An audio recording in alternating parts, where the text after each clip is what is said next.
Good morning, Gabriel. How are you, brother?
Did you read the newsletter last few sessions?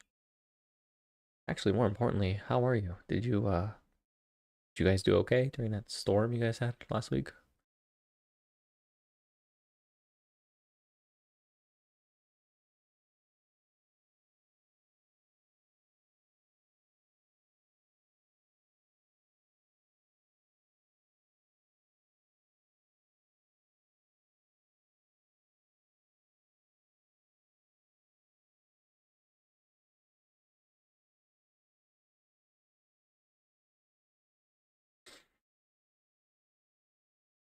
Much warmer. Oh, that's good. Lasted what would you say, like 2 weeks, Ben? Or is it as strong as they anticipated?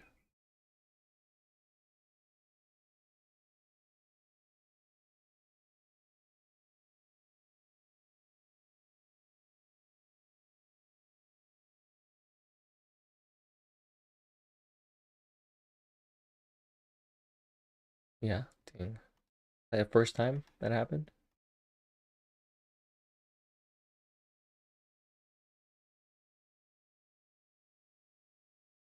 Everything froze over, but only for a day or so. Okay. I mean, that's still not cool, but I'm glad it wasn't too long.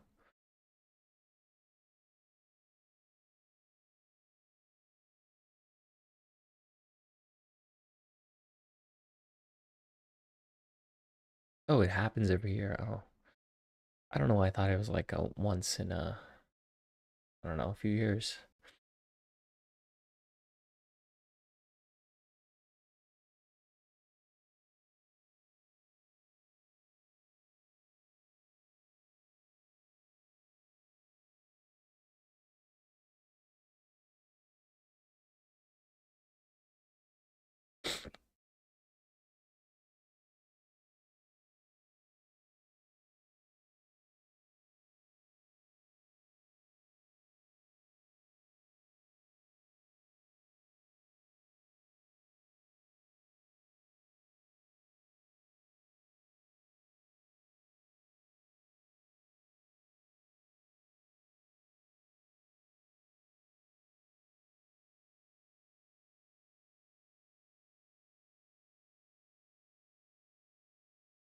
Hold 69.32. Yeah, that's where I said to be short, you know?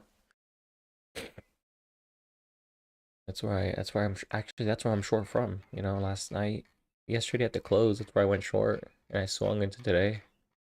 See, 9.33. I shorted that level yesterday near the end of the day. Well, actually, I shorted 29, 68, 69.23, and then I added a little more at 33 last night. And then I scaled, and then I'm just holding a small position here into the open. But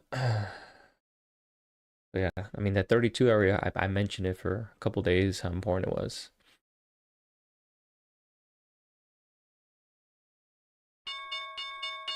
market's open.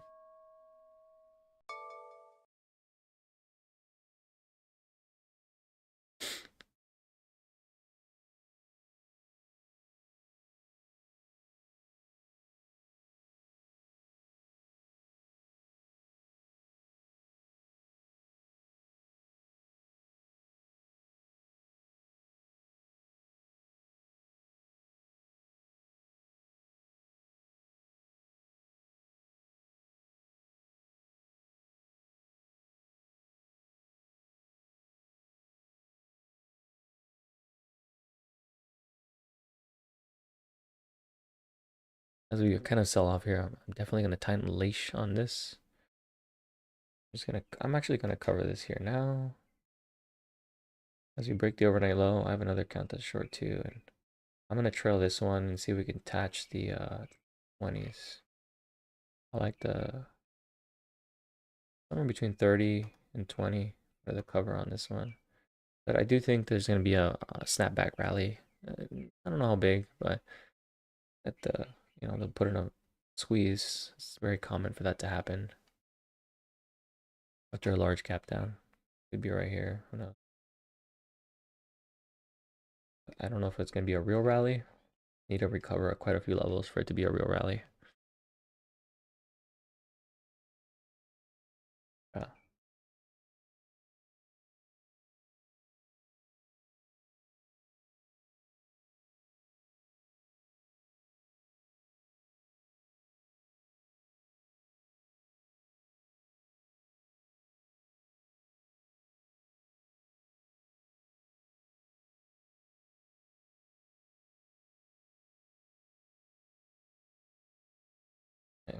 And make sure I don't have any resting limit.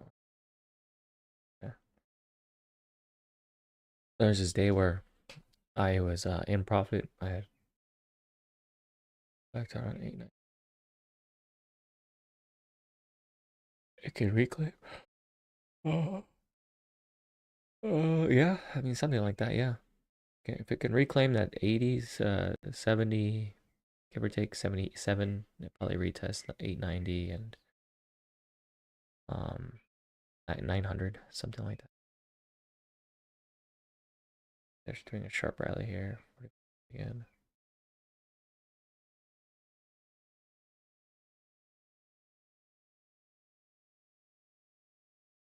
My Dom is doing that thing again where it's delayed. Why is Jigsaw doing that? Looking at my Dom and I'm looking at the Sierra chart. I'm like, they're different prices.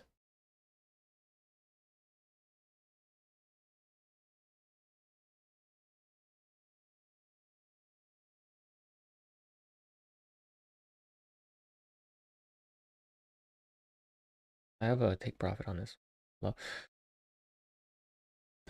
I'm calling for 820s 2 days now. At 2 days. See if it works. I don't know, but we're kind of like on the verge of a multi-month breakdown if this fails. So give me a sec, back.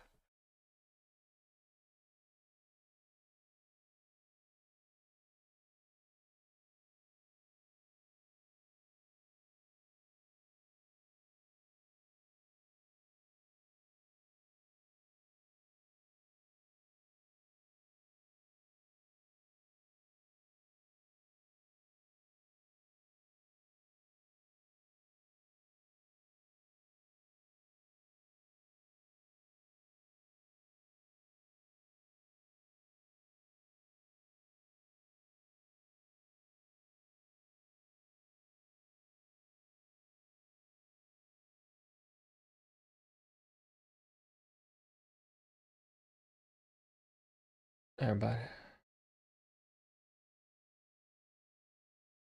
Oh, they're recovering. They're trying to recover for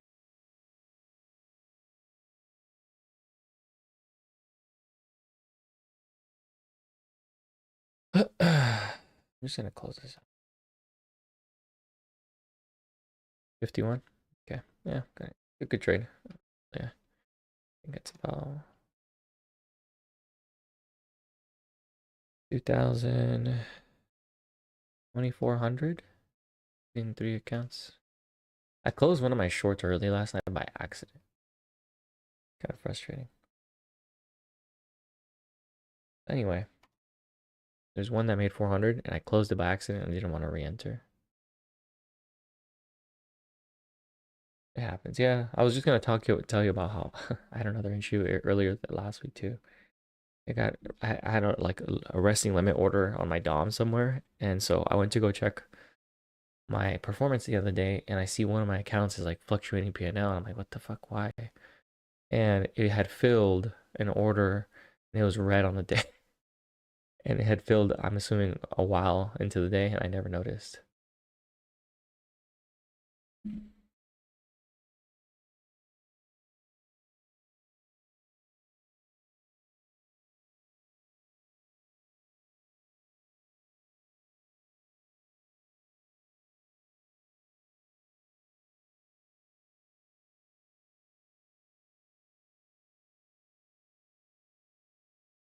Oh,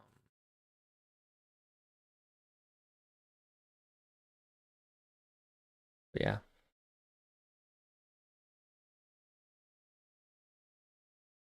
I was down like 400 on that one when I didn't even know.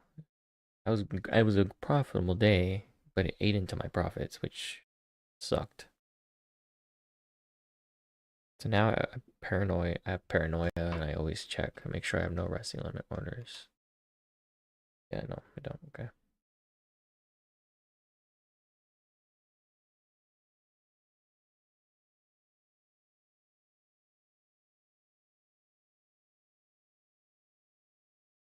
I gotta leave this open.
They're putting in like a field breakdown of the overnight low right now.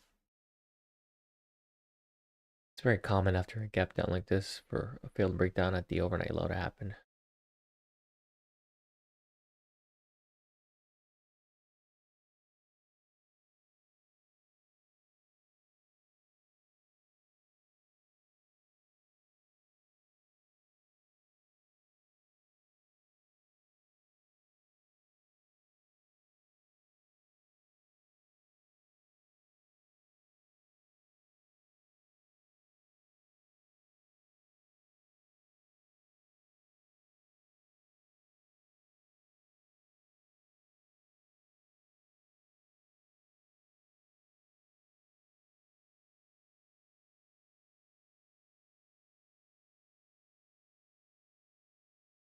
A pullback above 920? You mean like a rejection to sell lower?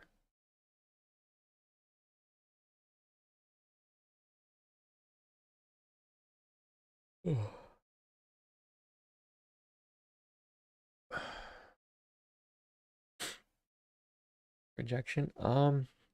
I think yeah, actually I was actually trying to figure that out right now because we're obviously gonna have a reversal, but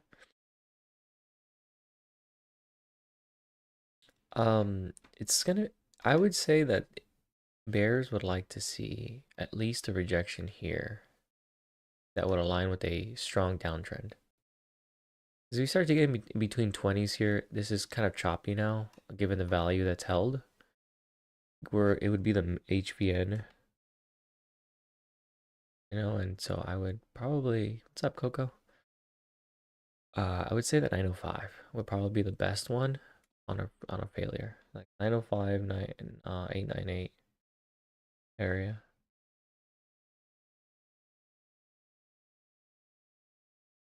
Even more so would be here at the Valeria low, at 6.4. Failing right here at 6.4, 6.5. Yesterday's low would be even more bearish. It just depends. Like I can see both scenarios playing out.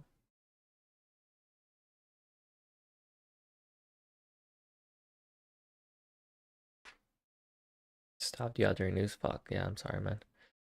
I was short last night into today. I just closed my short a few minutes ago before you got here.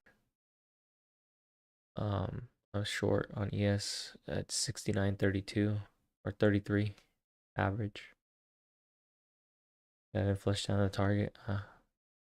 You know, sometimes like in trades like this, when it comes to like bear rejections or shorts, I will place a stop a little further apart than normal, and then I'll size it small and then add to it. Because what they end up doing a lot of the times is they push it too much, meaning they short squeeze past the my stop loss or the invalidation point a lot of times in a bull market like this. So you got to give it like room to work, and that means having a wider stop and a smaller position size initially. At least this is what I do, and then I add more as it starts to stall or show rejection at the level, or maybe momentum kicks in to the downside. Because when it sells fast. So if you kind of have to watch it, and if you can add on the weakness, you're gonna be rewarded almost instantly anyway, because of the nature of short trades. The nature of short trades is kind of like that. They're trappy on the way up against you, and then fast on the way down. They're the opposite of like a long trade, so to speak. The long trades, they're pretty structurally sound, and they respect levels most times, like failed breakdowns and stuff like that. But bear trades don't. They'll run highs over and over until it fails.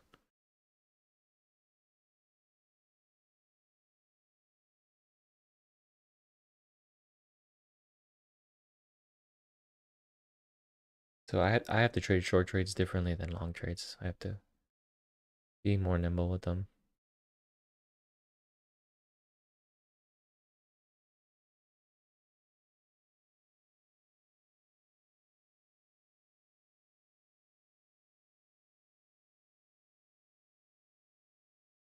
But yeah, man, it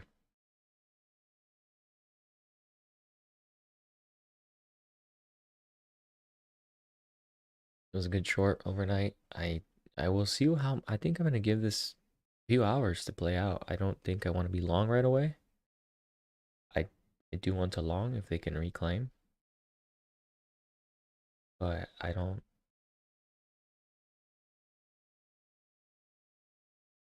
Not in an urgent or in a rush to get long just yet. I had to. I'm more in like a show me kind of mood when it comes to the bull thesis here, given how bearish I've been the last 2 days because of the profiles.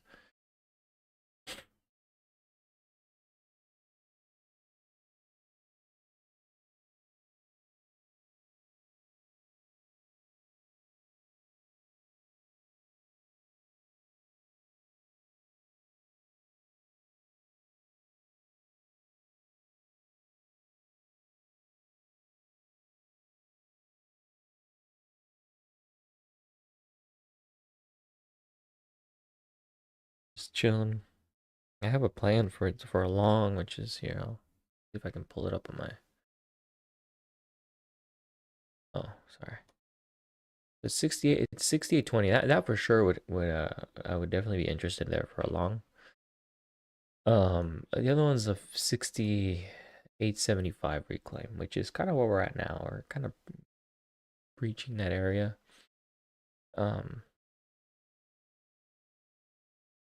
4 hours bearish. I mean, that's why I said I have to give it some time, because the 4 hour is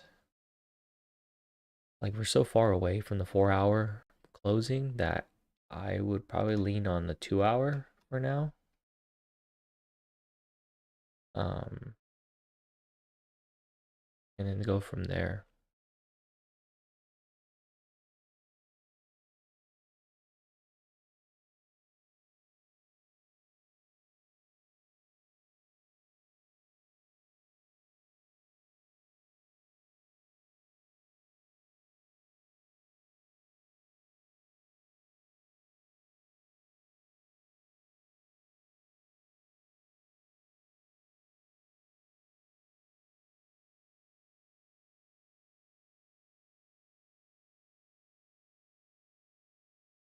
Boeing is up 1.2% right now. Wow, the market's gapped down like this. That is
pretty good push up, but I think we need some time for this repair to happen.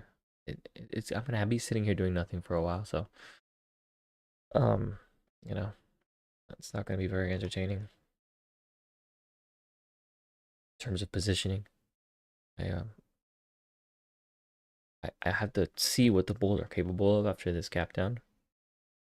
Go from there. I mean, what I can do for now, I guess, is recap more or less what I was putting on my newsletter in the meantime while I watch this. Oh, the last 2 days. Sometimes it is a lot. Yeah, it is a lot of waiting. I agree. So yes, 2 days. I mean, yesterday I said I lean bear. You know, I said they said profile base is left behind. We may have the ability for bears to smile. That's a bear smiling. Kind of cute. I kind of gave the reasoning why. This was 2 days ago. I said we had a multi-month rotation, kind of explaining the profile, the range, and then the target. You know, where we can go based on where we were holding value and where price was rejecting in terms of prior week value and the prior month value, kind of giving like a roadmap, so to speak. You know, I gave the lean ultra bear case. We would hold below 69.5130 and then go to the value or low. This would begin a fast trend sell-off. And then today, that was 2 days ago. It's today. This was the plan for that I was short, by the way. This is where I was short pre-market here or overnight into today, and I closed my position at 850. So it was short 32, and I gave the reasoning here. I give pictures too, you know, got to be a little cute.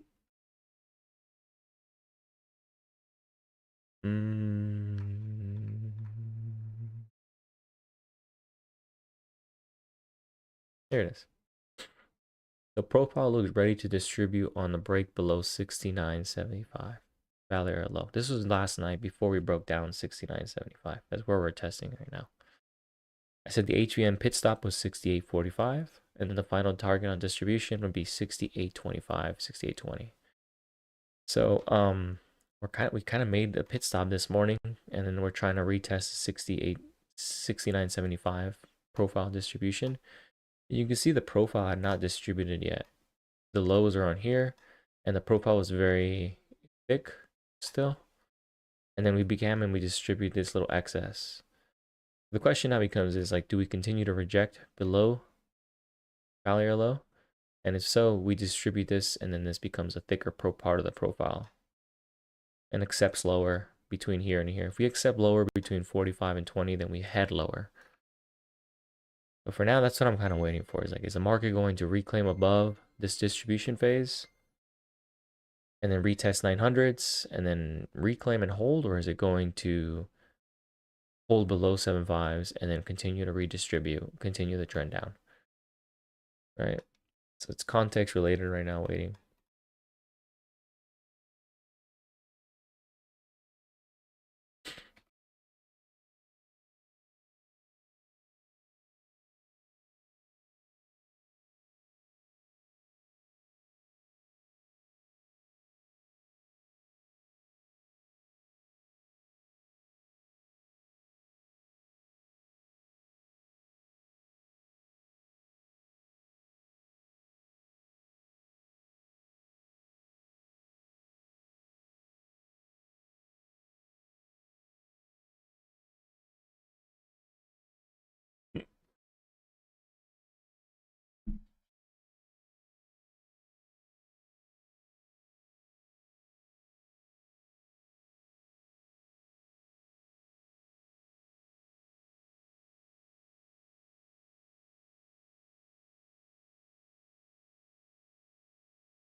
So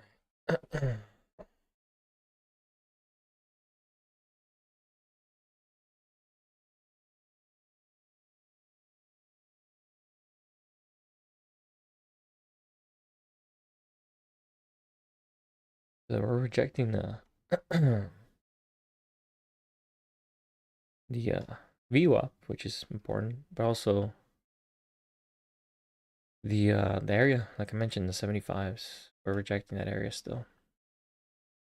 So we continue this like parabolic leg down because there's layers to the bear case, right? Or the trend, let's call it. Let's not even call it a bear case. Let's just call it a trend. This can work for bull cases too. So there's a trend intact currently, and there's layers to it. And the first layer, the ultra bear case, the parabolic um, leg down or the parabolic trend, is rejecting below the value low. 65 right here, 75 right now.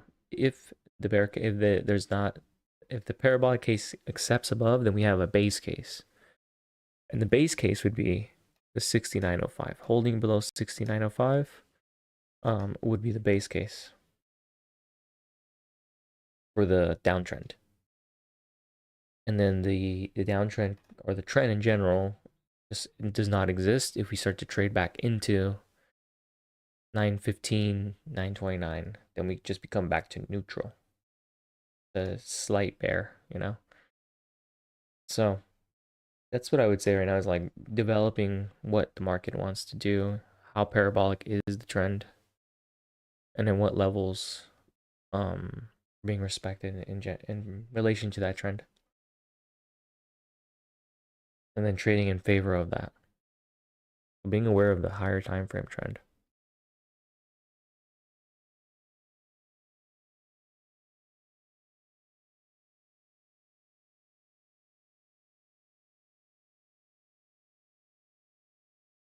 Okay. Let me update the flip zone and stuff here.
Oh, they cleaned up the zero print? Let me see. They tapped the zero print. Yeah, they did. Huh. I've been noticing a lot of zero prints on the DOM get cleaned up pretty quickly. I'm trying to figure out the spread between burn price and zero print location to see what the average distance and fill time is um, within those zero prints for targets. Because they fill, there's a zero print exactly at the 6880 and the high 6881. It was almost near perfect where the high is. And the same thing happened yesterday at the 70s when the low hit at 6865. There was a zero print at 6873, so about 5 points, or let's just say 10 points, whatever, within the low. So this is not really the target, more or less, reversals, but for target for take profit efficiency. They happen to be pretty close to turning points in the market, and I'm starting to plot them on my chart when I see the zero print. Huh? I'm so quiet. Oh, quit.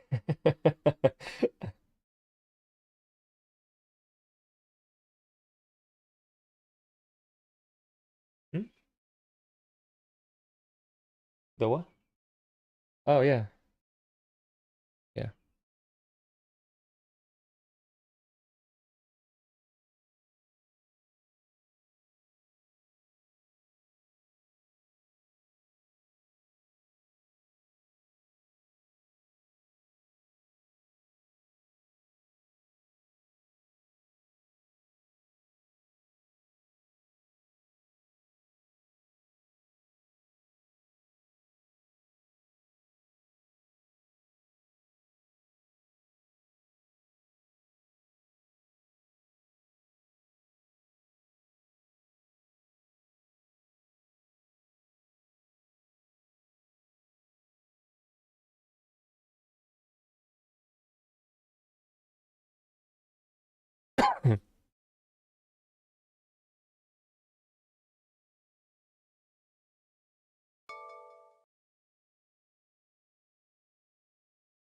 SoFi, wrecked. A lot of these beta names.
Yields. Oh, I mean, honestly, like whatever the data is, I don't know if it's good or I don't know what they're projecting or what they're saying, but I can tell you, real life, it's not good.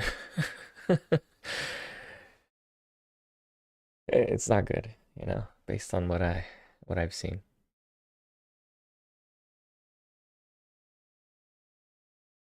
Oh, so it is lower than expected. Yeah, I don't think we need the data for that one. That one's pretty self-explanatory. It's not the best.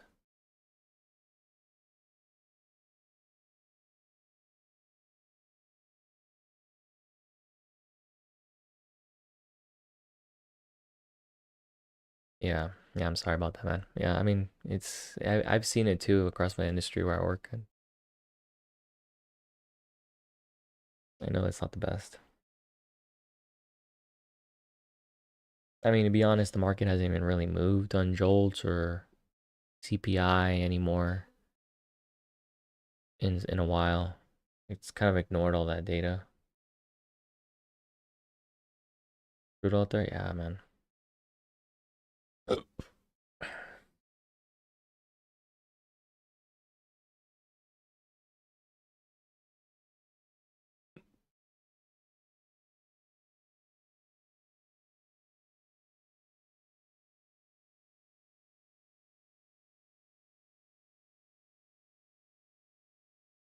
Out of control.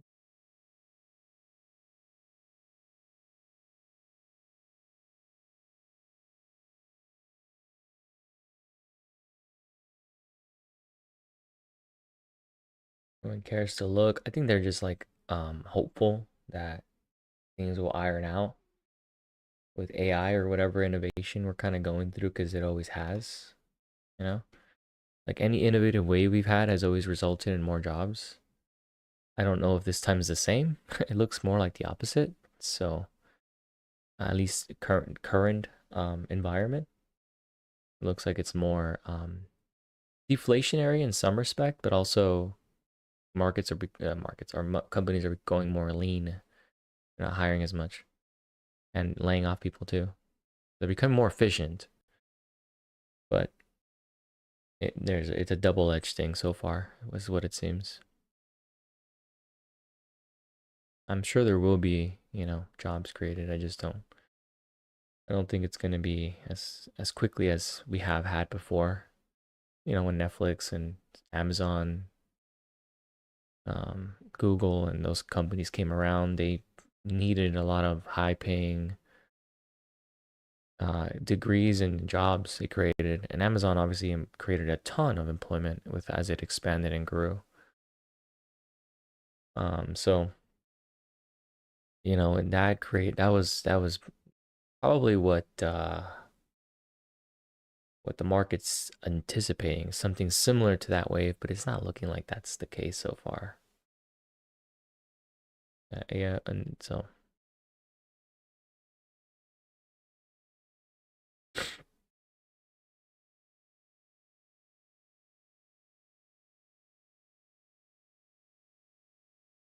they're coming for that. What time is it? 7:07. The IB hasn't formed yet, but it has formed below the overnight low, so maybe we go lower.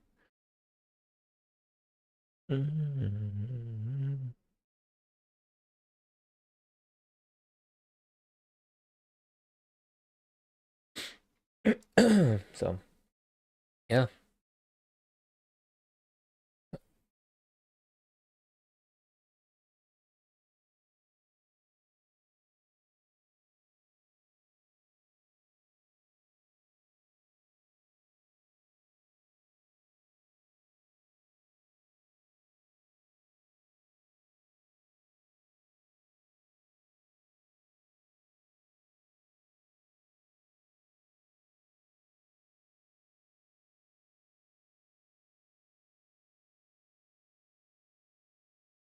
we're about to hit. Oh, they didn't do 20s. Yeah, they're coming to hit those 20s, man.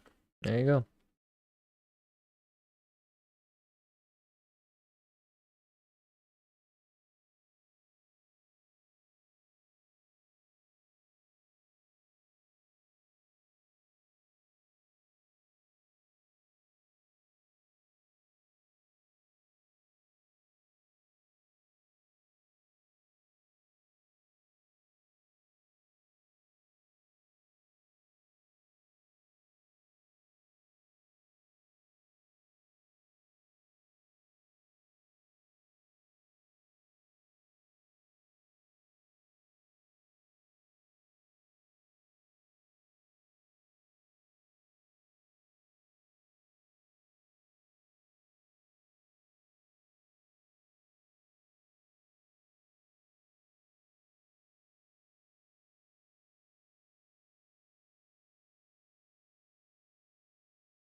What do you guys do when you guys are waiting for a setup? You know, yes.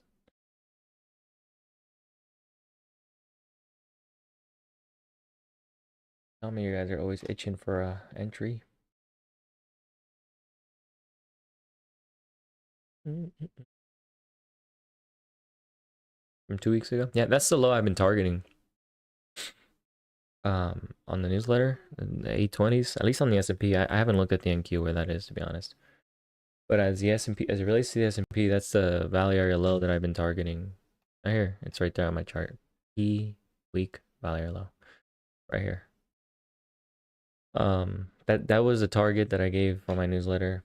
The pit stop was at 845 right here, and then the next one lower was 825. I think the actual low is, I mean, obviously a little lower than that, but yeah.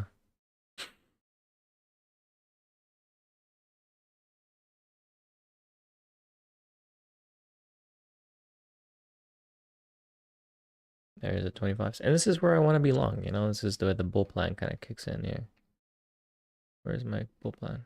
Oh, I think I already have it up here. Yeah. Oh, I want to see it kind of chest probe a lot below and see where we go, but that plan right there next to my head, that's what I'll be playing, waiting for.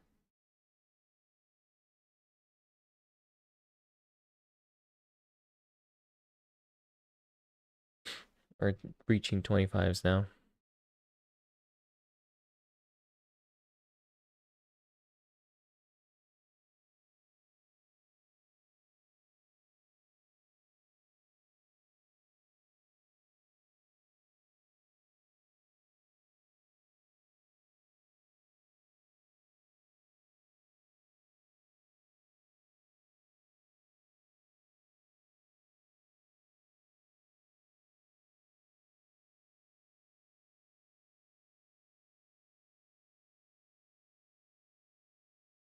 Oops, wrong one. Fucking copy.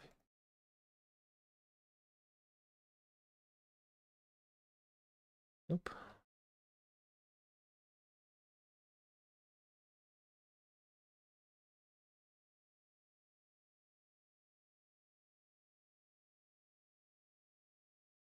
Oh, come on, I can't.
Oh shit, I closed my windows, dang it.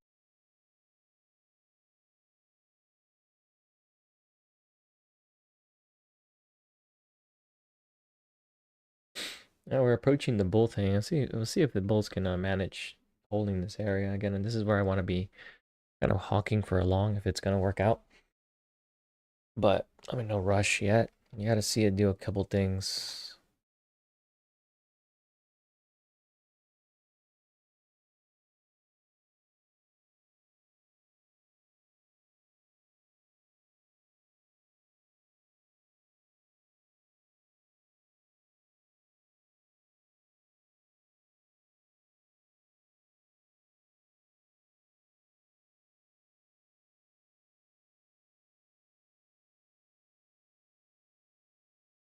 Ideally, we like completely obliterate all the way down to like 800, 790, something like that. Maybe, and then go from there. Ugh.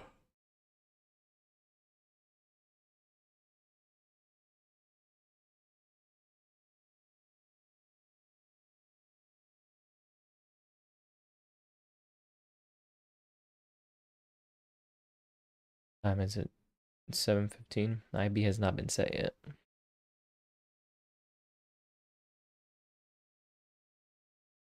think the put wall is actually all the way the fuck down there. Look at that.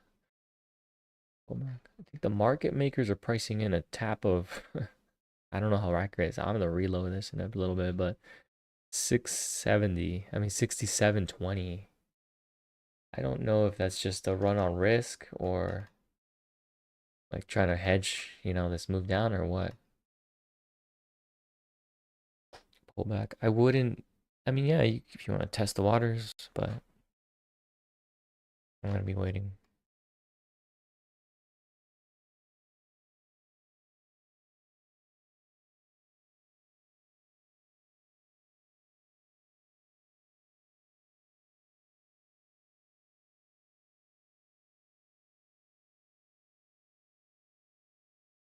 There it is. Okay, there we go. They're normalized now. Let me update them. In the morning they were fucking wide, but now they normalized. So let's put them. They actually line up with levels that we're watching. Now this makes sense. 820 put wall and then the 850 thereafter.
Opening gap. What does that mean? I don't know what an opening gap is.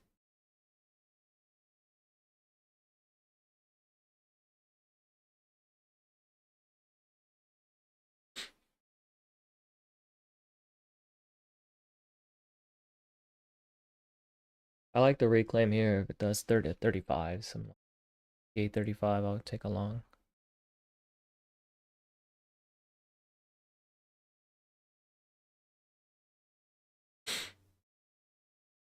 For now, I'm gonna wait.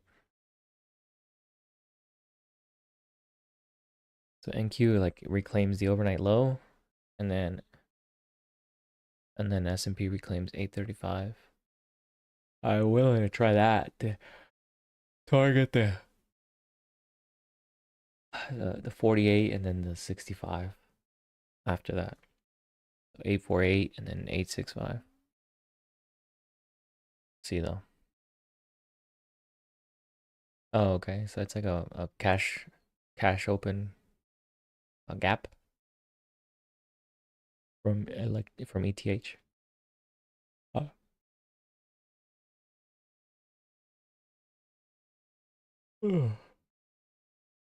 Oh, okay. Got it.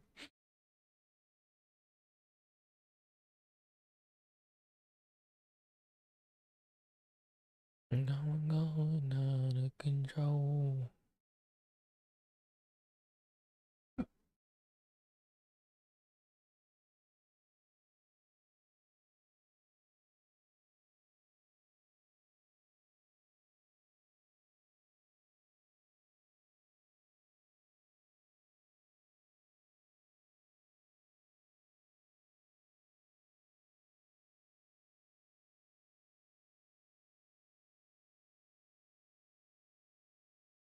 Not sure if he has had one also. I have no idea. I don't really keep track of the gaps, to be honest.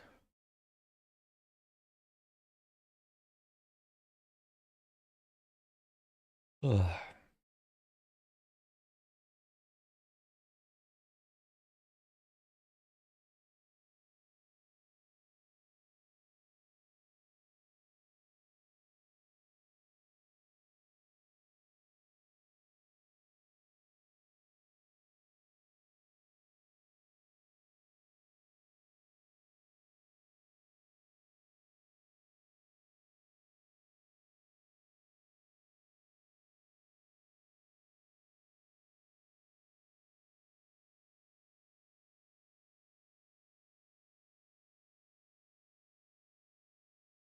Mark and Halo sense.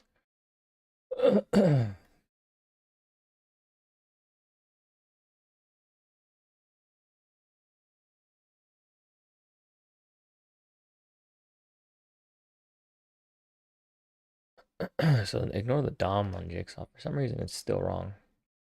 I don't know what's going on. I gotta look into that. It's kind of annoying.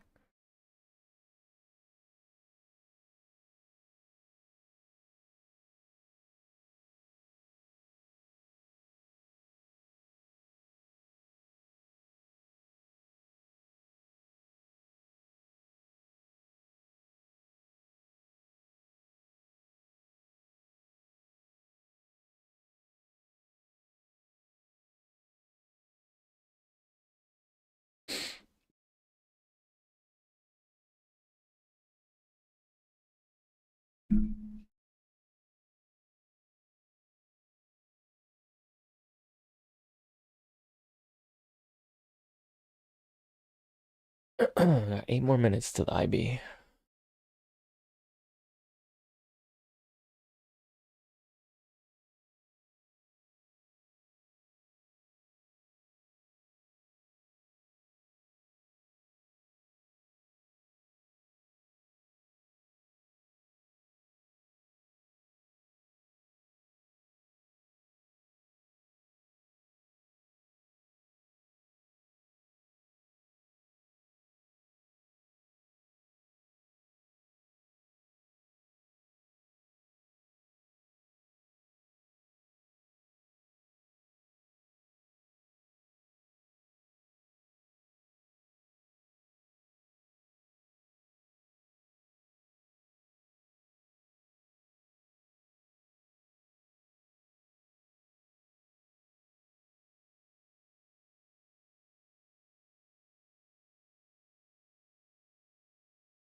This is becoming a parabolic leg down.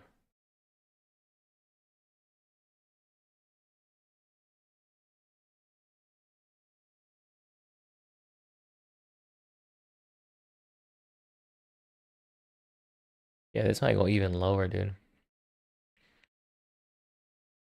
We'll see, but this is looking like a parabolic trend. It might come all the way to 6771 on the S&P.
Ugh.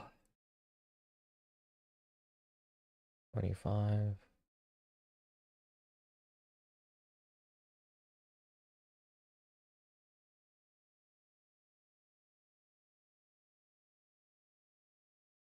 Yeah, this might be a, honestly, believe it or not, you might be able to short here and still get paid. It's a parabolic leg, dude. We're gonna go lower.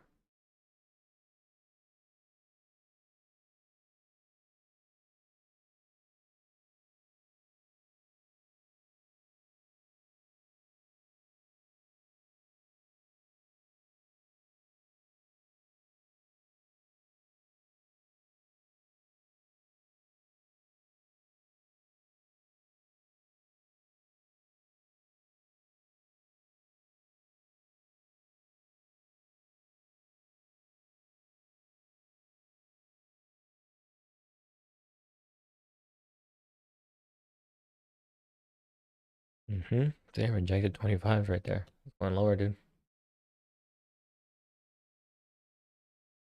Where's the IBs? 4 more minutes.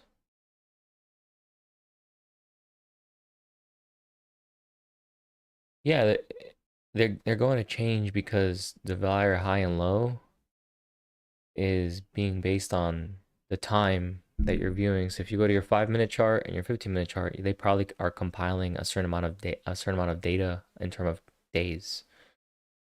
For example, like a 15 minute, my 15 minute compiles 5 days, and then my 5 minutes also 5 days. So maybe they'll be the same. Or maybe your profile is set to whatever is viewable. So you got to look at your profile settings, make sure um, that they're aligning with whatever time frame you're trying to look at, because they have specific settings already in place. Most times by default, it'll show you the valid areas of the current time frame that you have displayed. And in some instances, it only does it based on what you can see on the chart. And if you zoom out, the valid areas expand. So you got to make sure you have the right settings on it.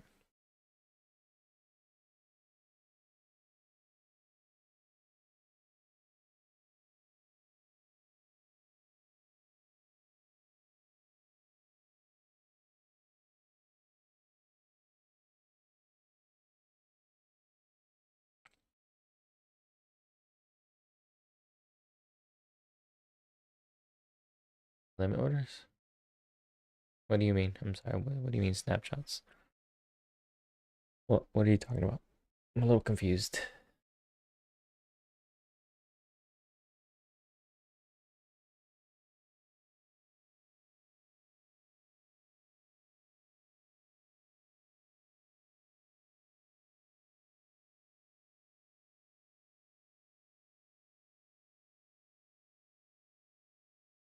They're not changing?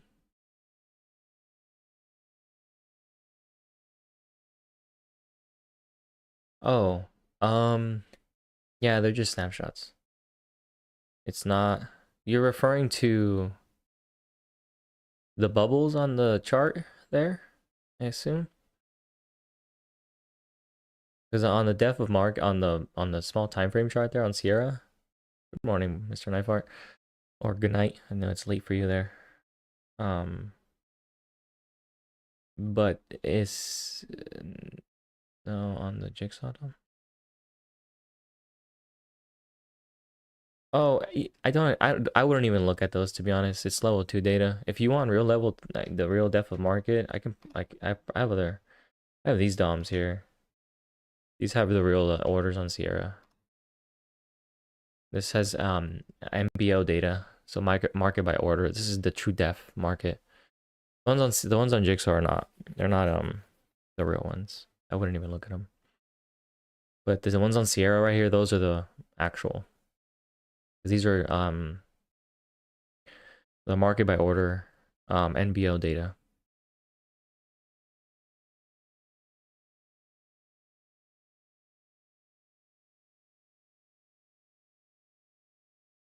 Tape's super active right now.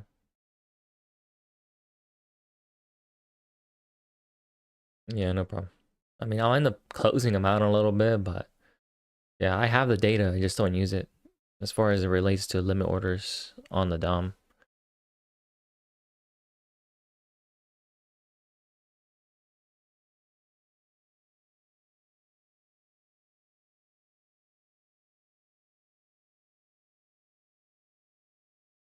Where are you along from now? Wow.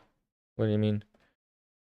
I uh I was short this morning, Mr. Knifeart. And then we gapped down massive and I was in profit massive, so I'm up about 2400. I closed this one too early last night by accident. I was short last night and then we gapped down. Yeah, I did. I was short last night on the S&P from 6930s. And then there's the P&L I just popped up on the screen. Yeah. I swung a short last night. I had an entry scaled out and then I closed most of it at 850 on the last of it.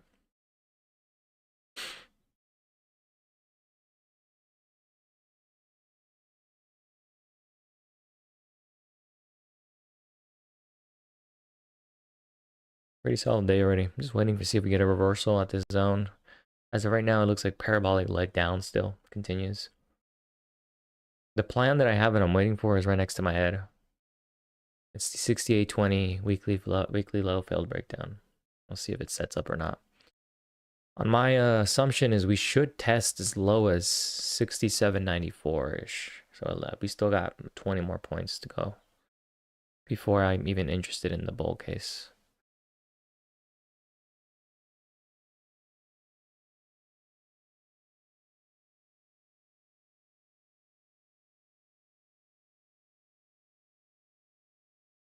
The IB is formed now. So I formed at 805. Looks like they're about to pierce it already.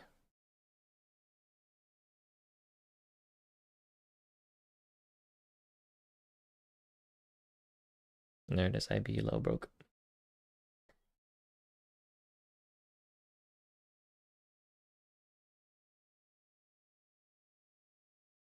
As far as like the trade I took last night, I know I don't stream after this time. I do post the trades on the on my newsletter. Let me actually pin that on the newsletter. I do post them there.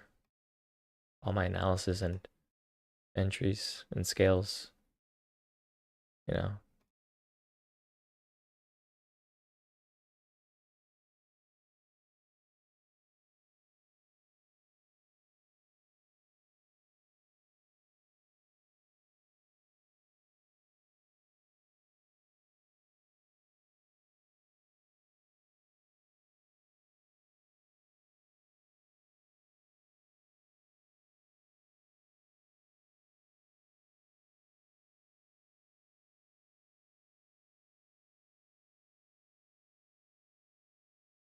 We're forming value below the 25s. Oh no. So if you're looking at, I'm looking at the profile right now.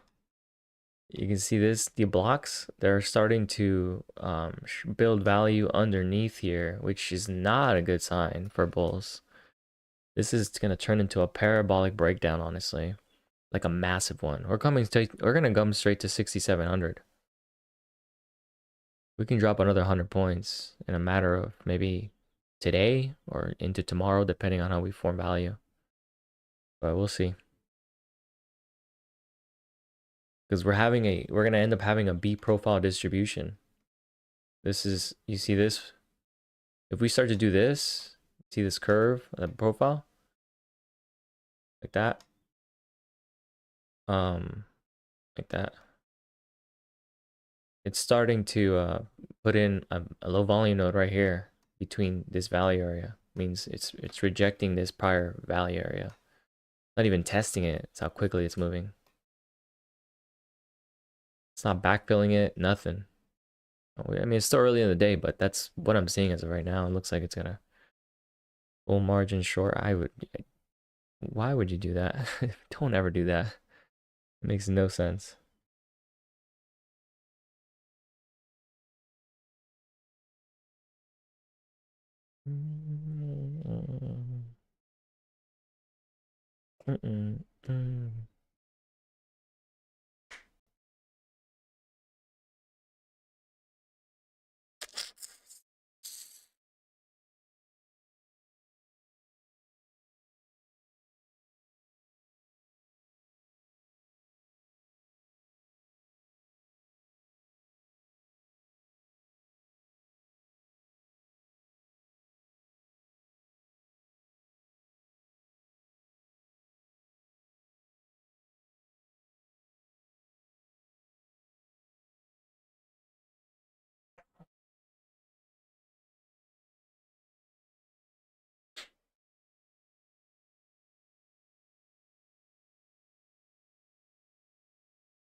Anyway, I'm gonna cover this up.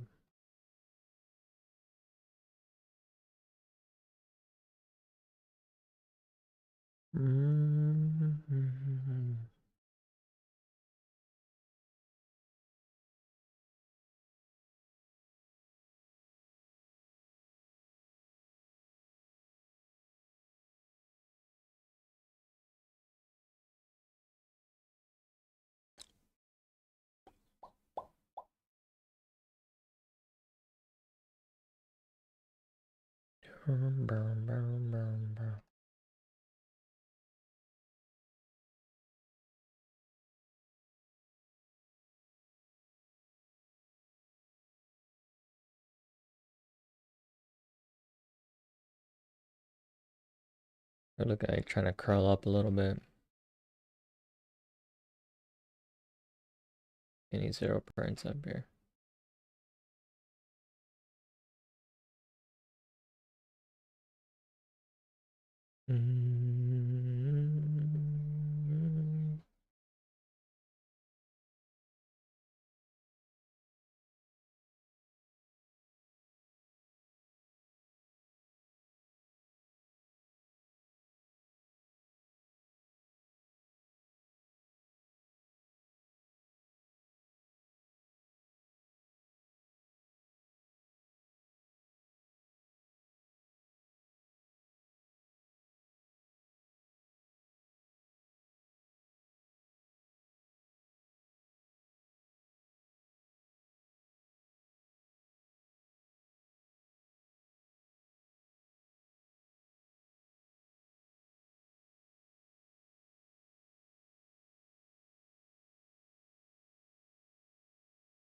This little pop that's coming, I really don't know or think that it would be the reversal just yet.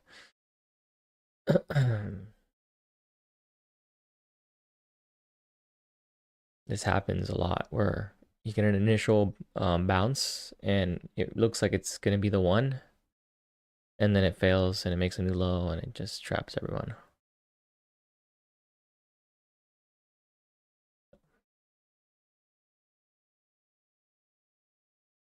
I'll be right back.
Yeah.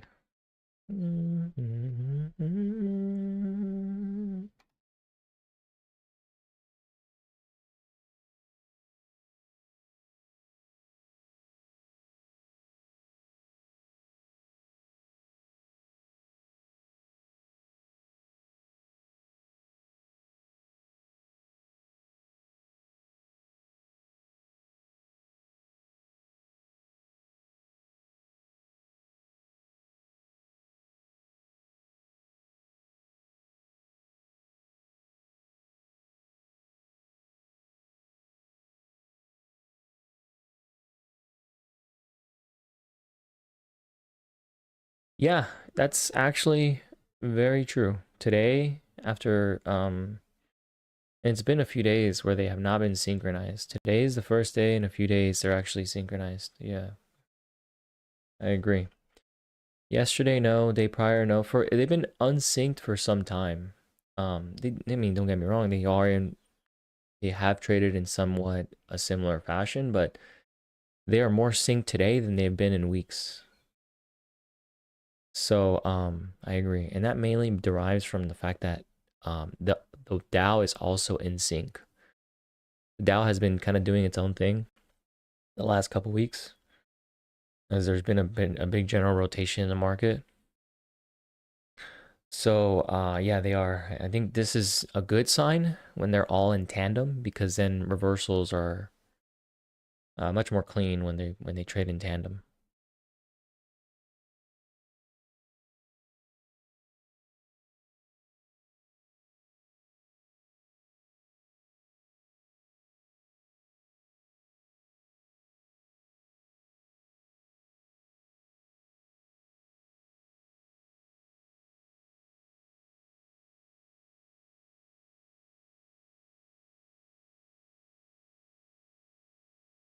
I'm gonna probably add short here.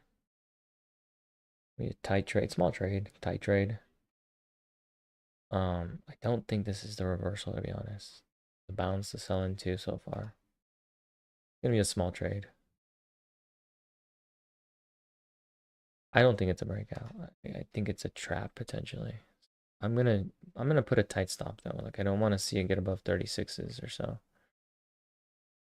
Um, it could be a reversal again, but as they backfill some of this, we'll see.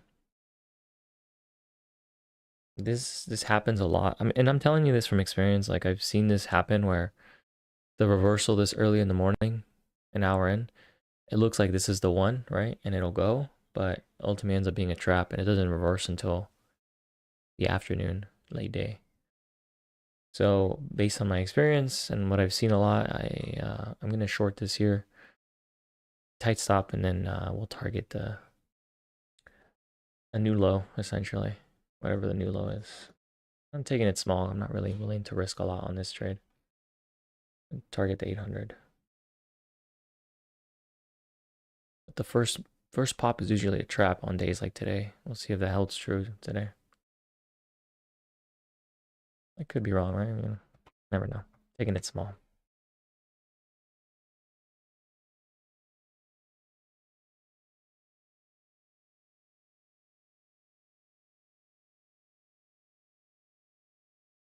The other difficulty about trades like this is that when we have reversals like this, the pushes are magnified. They're strong.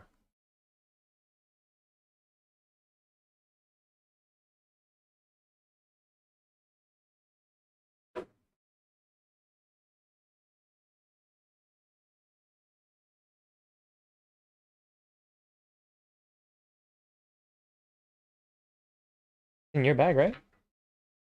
You put it in your bag, right? Nothing.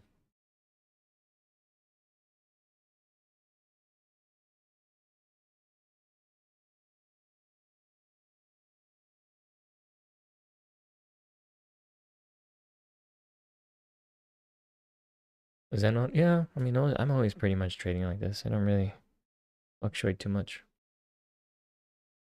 Not one that gets too very excited over profit or um I'm pretty much zen most of the time. It's kind of the best state to be trading in because it removes the emotion away from trading, and it's kind of how trading should be. 'Cause if you get over thrilled, excited, I mean, it's just it's not a good thing. Emotions don't have room for trading, unfortunately. What's the bills that we? Mm, mm, mm, mm, mm.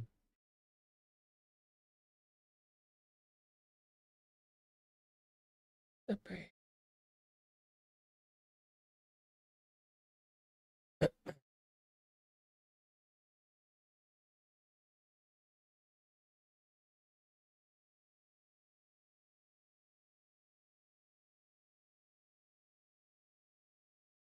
Well, here's the thing you're gonna get from viewing me trade, okay? You won't probably get a lot in other channels you'll watch. I don't trade for little baby pumps, right? I don't trade for like 5 points or 10 points on the NQ and then try to flex and say it's like a great trade. I aim for quality trades that are actually worth taking in terms of risk to reward, that involve that are big moves, you know? They're not like small little things that last 1 or 2 minutes. Like, I don't do that. Just dumb people do that shit. I'm gonna scale some of this just to reduce risk and then hold a runner and just trail it because again, I'm not really fully bearish. I just saw the first pop and I figured it would fail, trap some buyers. Short on euro, nice. I don't really look at currencies, but good trade.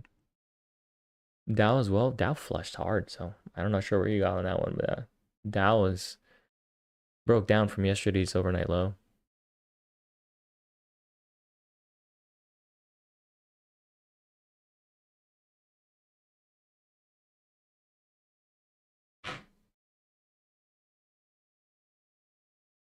There you go, filled. And then I'll just trail. I'll just trail my one lot as priced kind of until I find the filled, until I find the long. So I'll trail this until I find an area where I see a long setup at.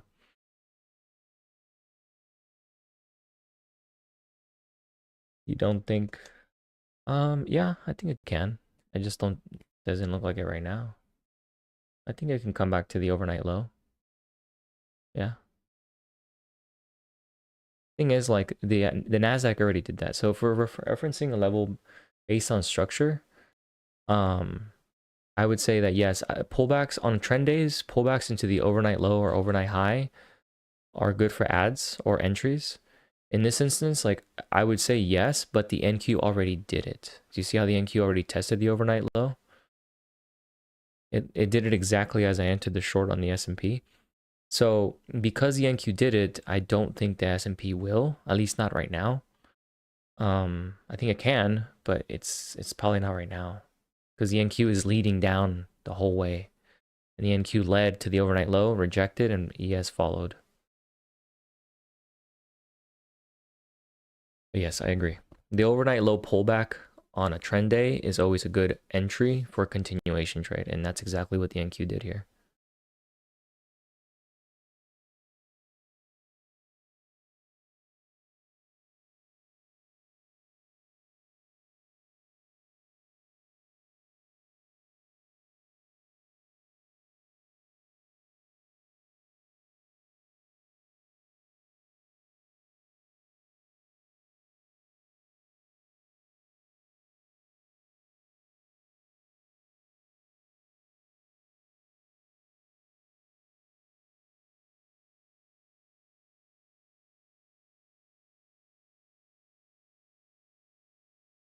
This box is pretty much useless at this point.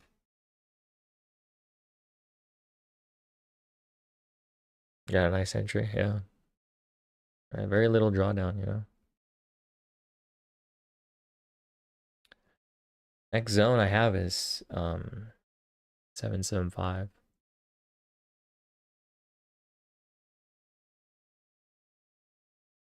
No, not at all. And that's rare. I mean, it's not. I take heat on my trades. It's sometimes they work out well. It's just today is it's a parabolic trend. So yeah, it happens when there's parabolic trends like this. That the MAE will be favorable. You won't get much movement against you on parabolic trend days.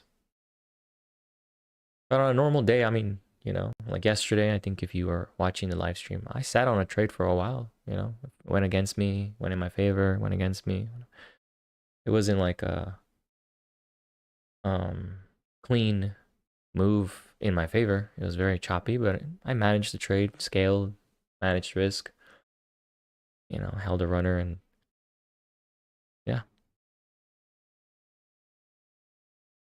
But not every day is like this in terms of an entry.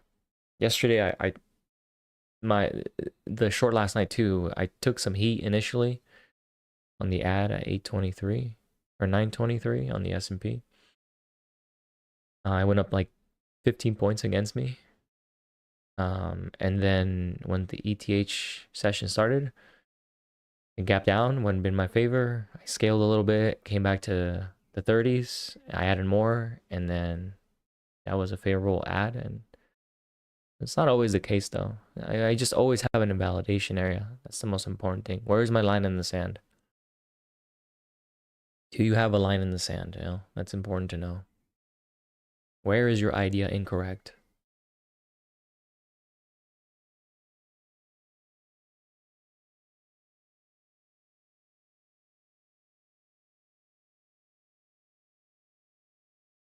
Looks like the DOM is finally catching up. The Jigsaw DOM is finally catching up with the price action. Only took 2 hours, almost. Anyway, I have a short again from earlier, a little higher, 20s, and I scaled it at 807 right before the low was made. I kind of expected them to try to bounce it before. So I scale at 807. Now I have a runner, and we'll see if we can just trail this.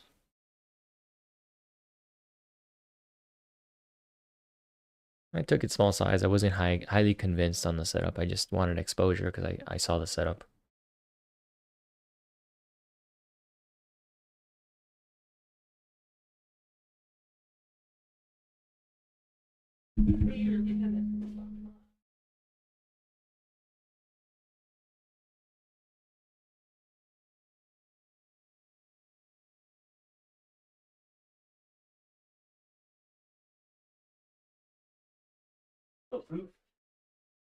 Dude.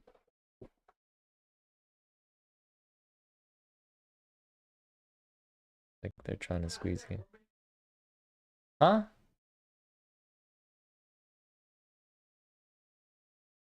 You wore it again? Oh, cute.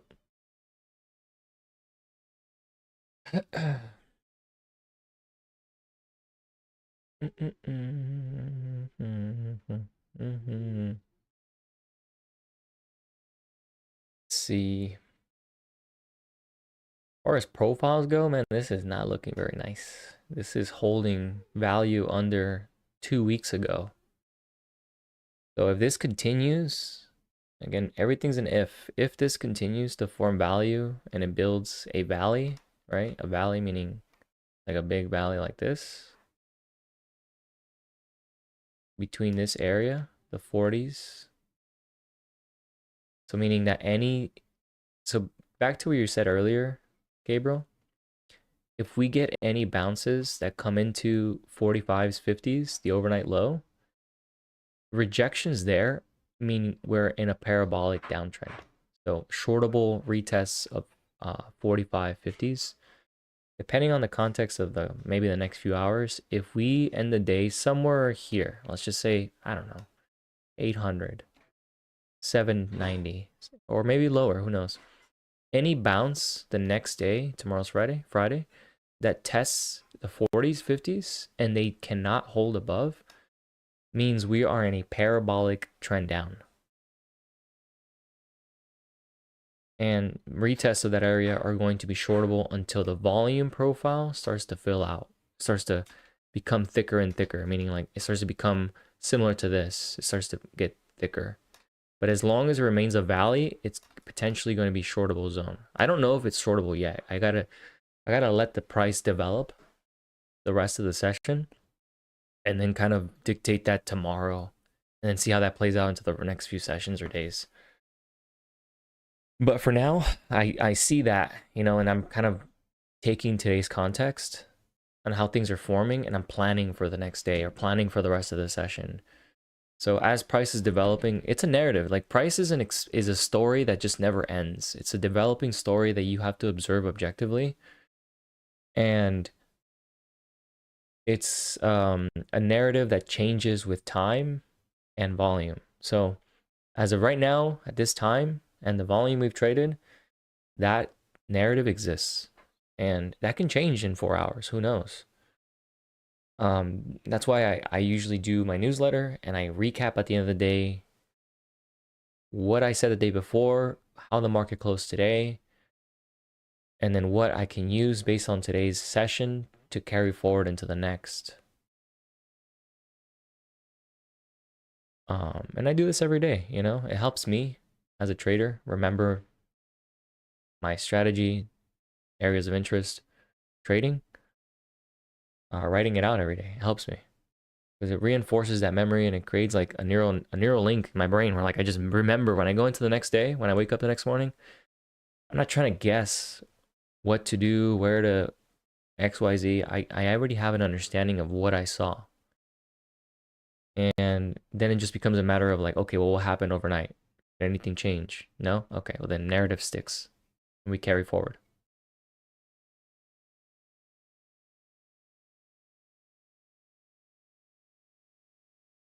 And there's nothing better to do it with than a volume profile chart.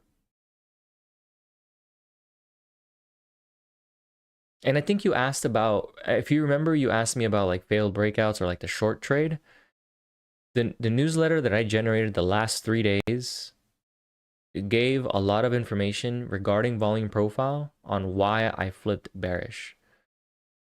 And if you go read all of them, like read the last 3, they all reference the volume profile, low volume nodes, like I explained right now, and then value shifting, meaning the volume profile value shifting lower. If you go to Monday and then you go to Wednesday's newsletter, there's 2 different tones because the profiles shifted. The information that I used to make trade plans, the market told me something else after Wednesday session or Tuesday session, I think it was. So Sunday, Monday, my newsletters were bullish. It was like value continues to shift higher month over month, week over week. As long as this continues, blah, blah, blah, we're bullish, we buy dips. And I said, as long as we form value above 69.30. As of Monday, I said that. Come Wednesday, Tuesday, values start to shift lower month over month and week over week. So then my narrative shifted and I shifted bearish. I don't flip-flop like that a lot. I flip-flop for the first time in months to bearish, along with the one other time 2 weeks ago.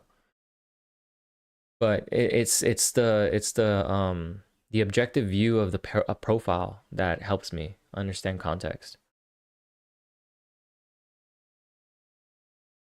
But the downside of that is like it gives you the story, but it doesn't give you the small time frame entry, if that makes sense. It just gives you direction or value shifts. The entries are a whole other science that is very hard to put into a post every day. That takes more like screen time and experience. But yeah.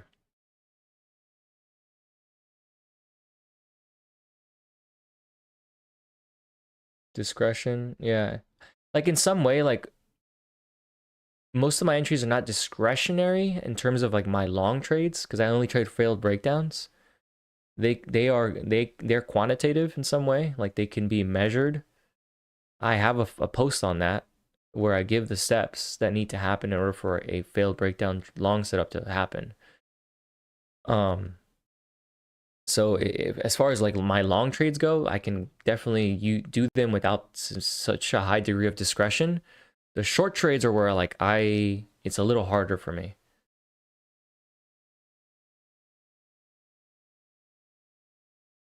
Because the short setups they're very fuzzy in a bull market.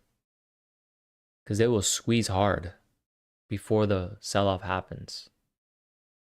They're very evasive.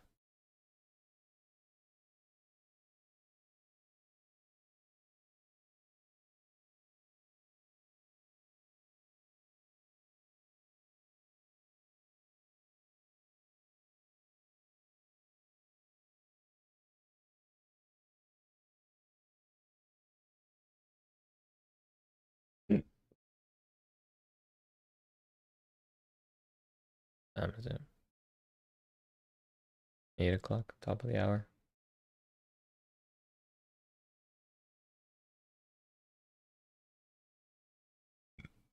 All right, man. I'll see you, Gabriel. No worries. I mean, I'll be here for another hour probably.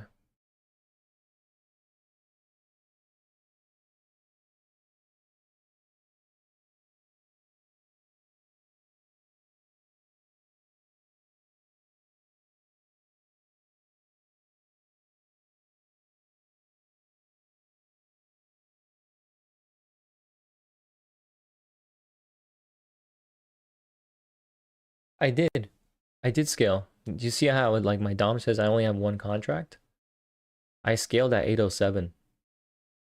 I only took 3 micros again. I wasn't really convinced on the short, but I did scale at 807. I scaled 2 of the 3, and I only have 1. Yeah, no worries. I mean, I don't know if I was clear or if you were here, but I definitely had my limit order there, sitting there on the Dom when I took profit, and then it triggered, and I said, okay, 807 just tagged me or whatever. It was very, it wasn't very highly advertised, but I did take profit because I saw the support coming in.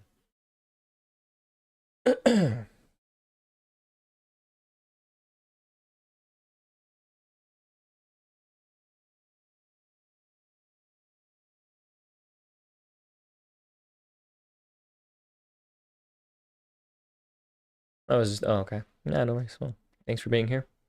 Yeah, I certainly did take profit there. My goal was just to find the pullback on this parabolic sell-off, find an entry, scale, hold a runner, and trail it in case this continues to parabolically sell further down, while I wait for my long setup to trigger, right? And again, like I didn't even need to trade this. I already took majority of the move. I already realized, like I was short last night from 69.32. If you go back to the beginning of the stream, you'll see when I started the stream, I was already up a few grand or whatever. It doesn't matter the P&L, but the points. I was already up about 80 points on the short on the S&P. And I ended up closing it because we broke the overnight low, reclaimed, and so I figured there was going to be a squeeze, so I closed it at 850. And then we continued trending down, so I re-entered small.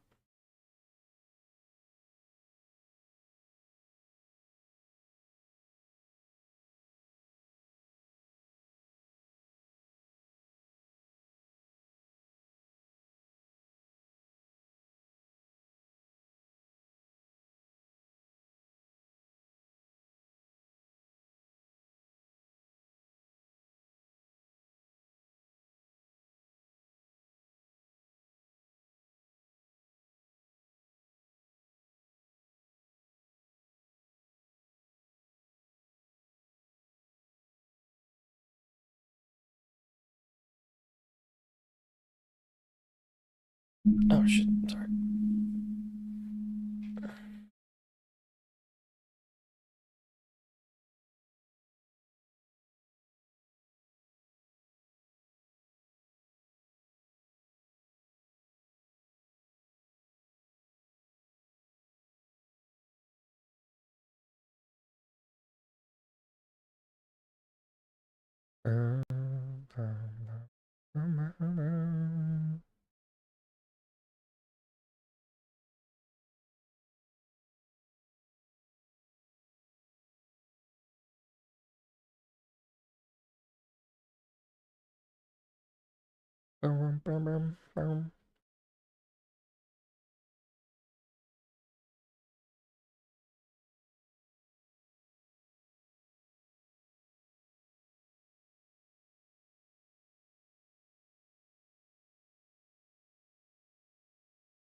So this consolidation phase we're in can work out in two ways. We're building up I don't know what you want to call it. Uh, Liquidity, you're building up charge, you're building up momentum, energy for a move. So the longer we base, think of this like a consolidation for a breakout. This can continue and break out further and probably trade 80, 780 on the S&P. Or it can come down to I don't know, let's just say 790, 794, and then reclaim this little lows. Let me explain using a drawing, I guess it helps. right? We have a consolidation phase on a trend day currently. It can play on two different ways. It can either break down and then trend lower, following the trend, or it can break down sharply and then reclaim and then begin a squeeze in the opposite direction and back test some of the levels. So 850 would be one. So during these phases, it's like a wait and see. And if they were to fail, reclaim, hold, then that would be a good long entry, and they would retest into the 50s. A lot of positive delta market is moving down. Yeah, I mean, the last time we saw this was 2 days ago, or 3. I don't remember how many days actually, but it was when we were trading 69.75. Tons of positive delta, 69.75. It was a day I had to take a red day. I was trying to long the 60s, 69.60s. There's a ton of positive delta, 69.75. Priors are trying to break out of that. And they failed, and we sold off the rest of the session.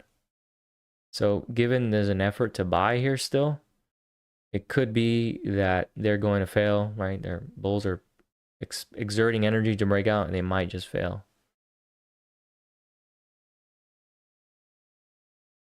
Because they're not being rewarded for their effort so far.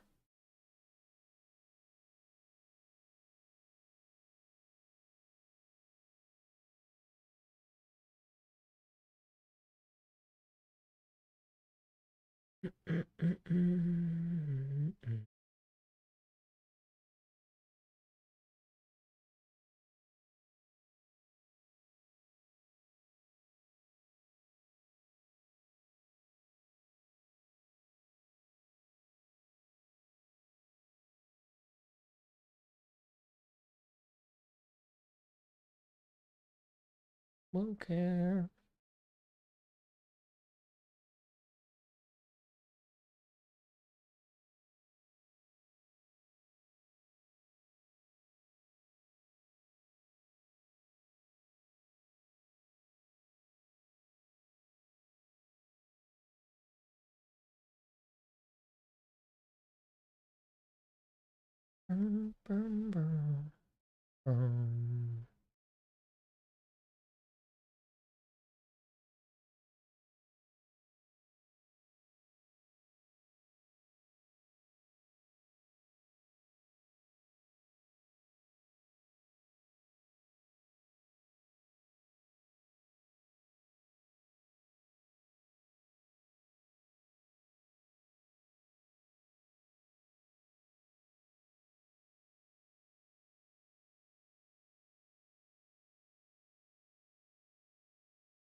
Hospital was useless. See, what are we at here?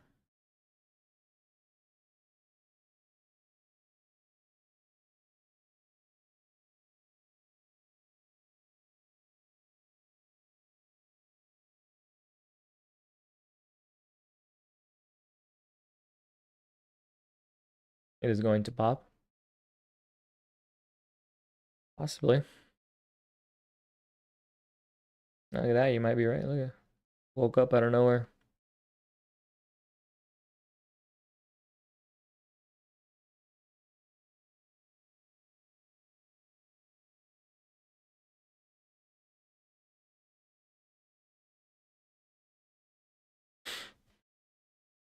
Just keep in mind, we're in a parabolic leg down, so when there's pops like this on a parabolic leg down, I've been through many of these on the other side of this, where I get excited and I'm thinking this is the move, this is it, we're gonna go higher, long right here with the momentum, only to trap and then continue to go lower. So just keep in mind that I've seen this before many times. I've been on the other side of this trade, and yeah, it could reverse maybe. You know, it definitely could be that momentum, or it could be shorts covering and it looks like true buying. That's the difficulty of catching a reversal on after a big large move down, is that they often look like the real leg. But it's sometimes just shorts covering. I mean, we saw this 3 weeks ago. I think 3 weeks ago we were doing this. at the 68.40s 3 weeks ago. Or I have to look. I have to go back to my chart.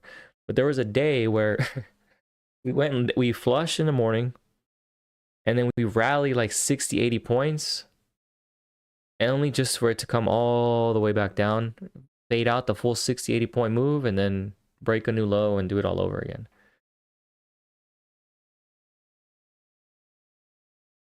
So it's difficult. That's why, I mean, that's why number one, trade management is probably the most important, because you catch the right move, even if it's not the real one, and you manage it correctly, and it comes back and stops you out, it's fine. Who cares? Because the management was fine. You didn't hold the whole position looking for a massive leg. You scaled accordingly along the way to protect downside, and then you managed your stop according to structure, then you should be fine. Right? It doesn't matter if it worked out or not. That's my win rate is like 63%. I was just looking at it right now, actually. Because I manage trades in a very defensive manner. Let's see. So watch. This is why.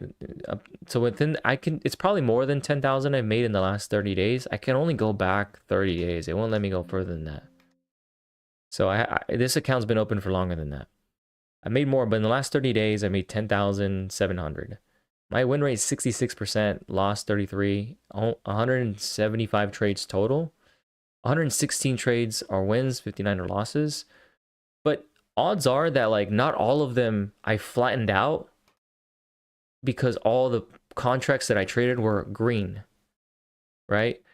Like all the meaning that not all the contracts of let's say I buy 5. It counts as a win because the net was positive. But it doesn't necessarily mean that I made a huge win on each trade. Some of those trades are probably a small win that didn't result in a loss because of the way I managed the trade. So the book, the software, reads it as a win. It wasn't necessarily probably a win. It probably was a well-managed trade that ended up not working out, but came out positive. So the software will read it as a win or whatever. Right? Like I know that for sure my win rate's probably on 63 all the time. It's probably closer to 55 or 60 or whatever. It fluctuates, but the management is what really helps, right?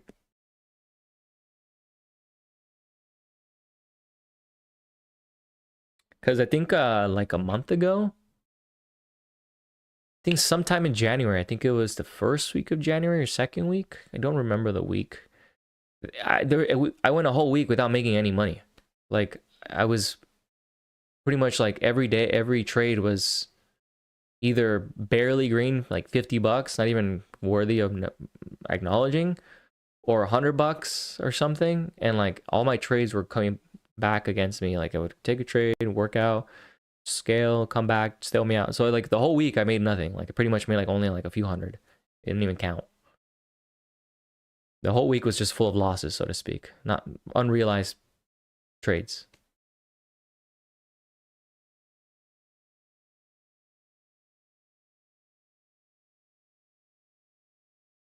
It looks like they're trying to find a floor there at 800s. They bounced it again. There's a limit order there too that keeps sitting there on the tape.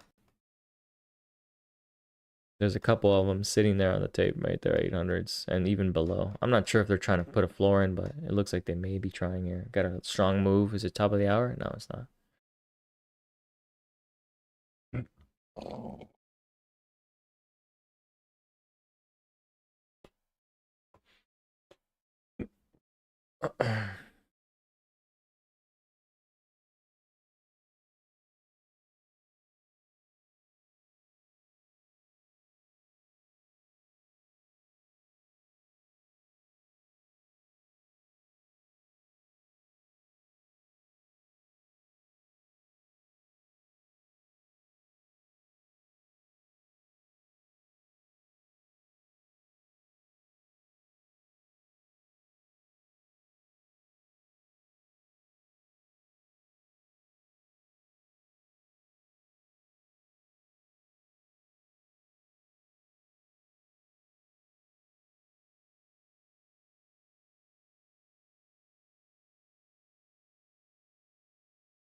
Big fight, yeah. Yeah, you can see it. I mean, we've been bouncing in this area for some time.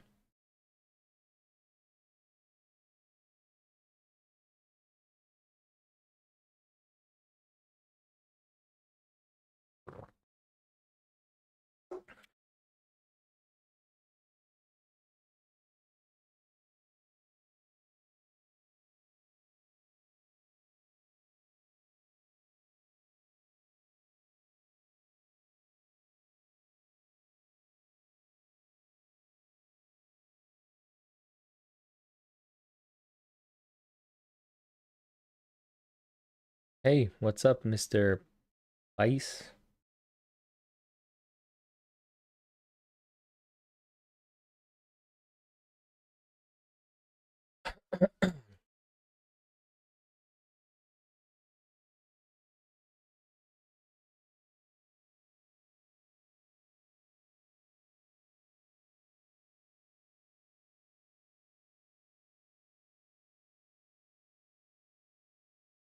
Thank you. S&P also recovering the first standard deviation here. Could be a good momentum long. I'm not going to be flipping anytime soon, but I do like failed breakdown. So if we're going to form a failed breakdown, I will definitely long that. Otherwise, I'm just going to be watching.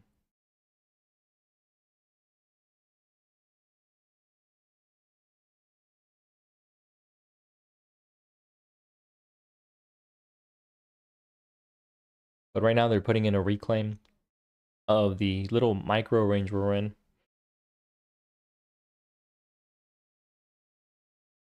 I am from the United States of America. The US. Yeah. They're putting in a small reclaim. We'll see. I'm not a fan of these little pops. Again, I'm not going to be longing this.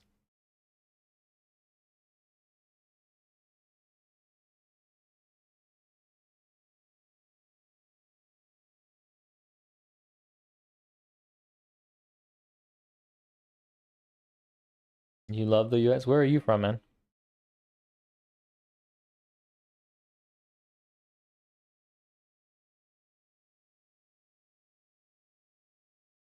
I might have to re-enter the short, man. I don't know. We'll see. I'll give it time, but the Dow looks like it's reversing. All three of them, actually, all three indexes look like they're reversing here.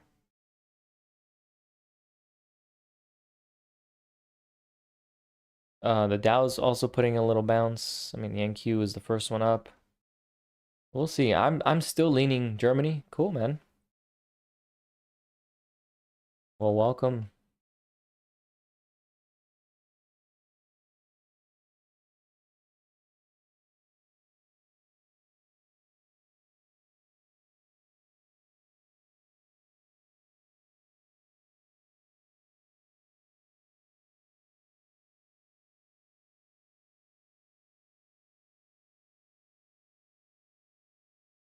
Yeah, I'm gonna try it one more time. Just do the same trade, but this time I'll probably put it at 32, 31. I'm only gonna risk part of the profits that I made right now. Made like 170, so I'll risk about a quarter. In case they decide to tuck back in, make a new low. If this fails here, it means it's a big if, because there's momentum definitely here. They're looking like to push. If they hold this, they want to test view up, which is 68.45, 48.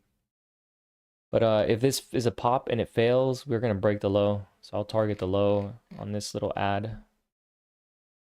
Somewhere around there. But yeah, I mean, these little pops during this kind of market regime, you know, like today's move, they have a tendency of being traps.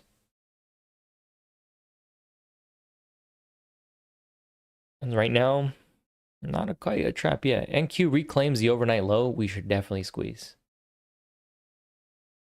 NQ reclaims here, the overnight low. If it does that, then the S&P is going straight to 40s, probably. There's my stop. I'm not trying this again. There's the NQ.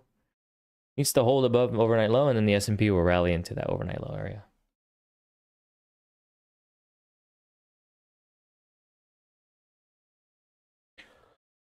Let me make sure I remove my limit orders.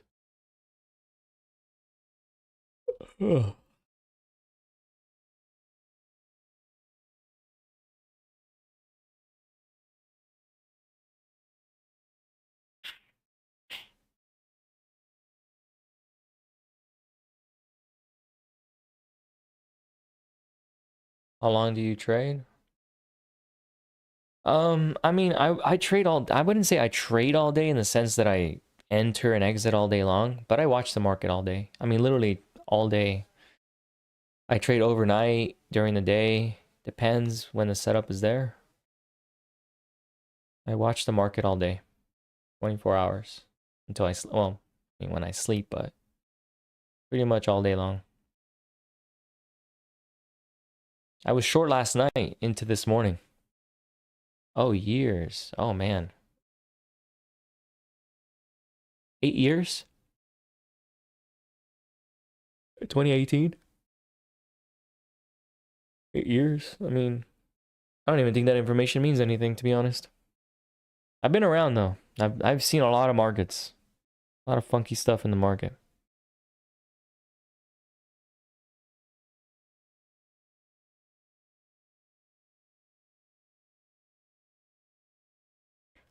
You know, I've seen COVID crash, election volatility flash crashes. You know, the VIX was a massive one when I first started trading. Oh shoot, I bought too much. VIX, Volmageddon. I saw Volmageddon. I saw the 2018 meltdown. I've seen a lot of funky stuff in the market, man.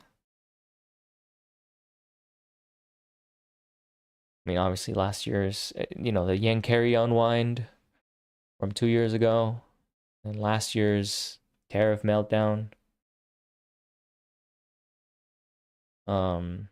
The Greece bond collapse or bankruptcy concerns. The country market reacted to that in 2018, 2019.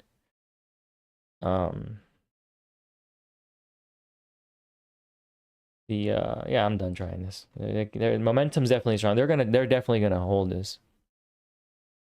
I've seen a lot of volatility. I think that experience really helps a trader, being around all of it, seeing different things play out, how news affects stocks and markets, and how eventually they just shrug it all off.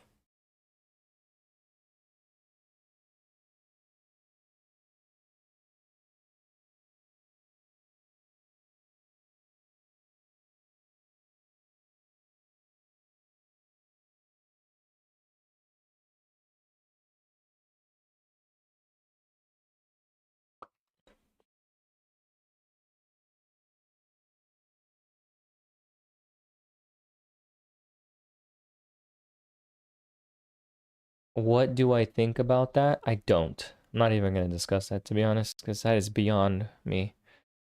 I don't really care.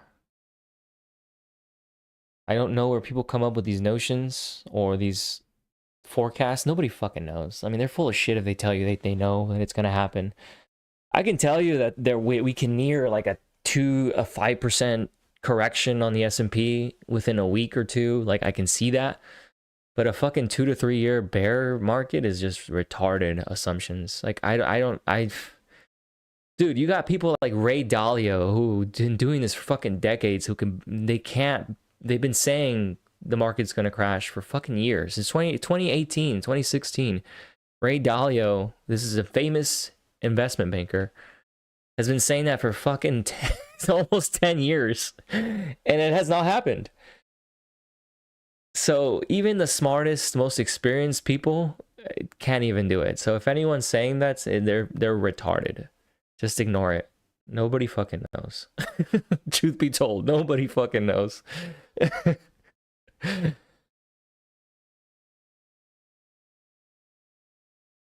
Just learn from Steven. Honestly, the market will find a way to go higher.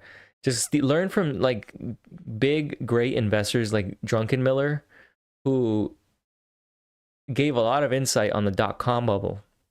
He was trying to short the dot-com bubble because he saw it was a bubble. And he shorted it and shorted the damn thing, lost billions of dollars. Shortly after he capitulated, the market dipped and sold off. He says he will never do that again.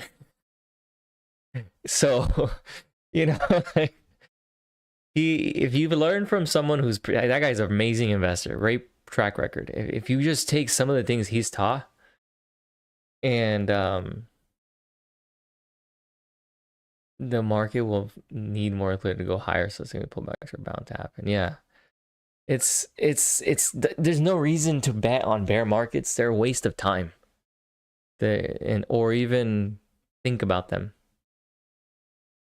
To be honest, I don't think about them. I think you can do that once in a lifetime. Maybe. I mean, look at Michael Burry. The guy had one big hit in fucking 2008, and he's still trying to rein in a parade fucking 20 years later, and he still can't. He said the same thing about tech in 2011, 2012, 4 years later after the dot-com bubble, and he still was wrong.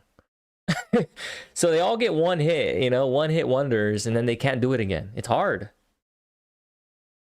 It's really hard to be bearish US equities over time.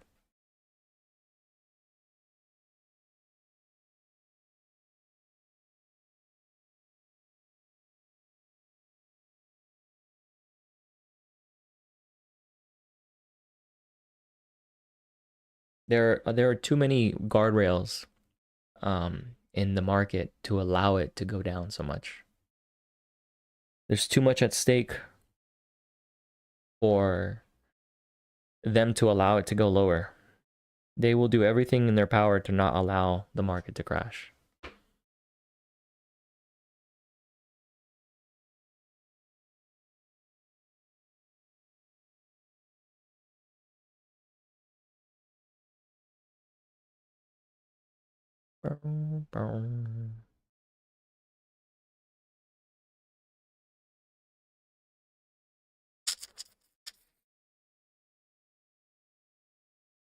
See what we got on the time frames here.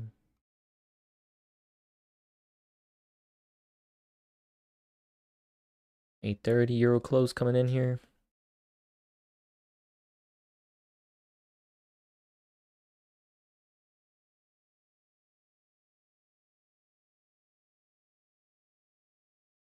There's a squeeze into euro close. Back to say it again, like the overnight low. Once the NQ reclaimed the overnight low, the S&P quickly followed to touch it.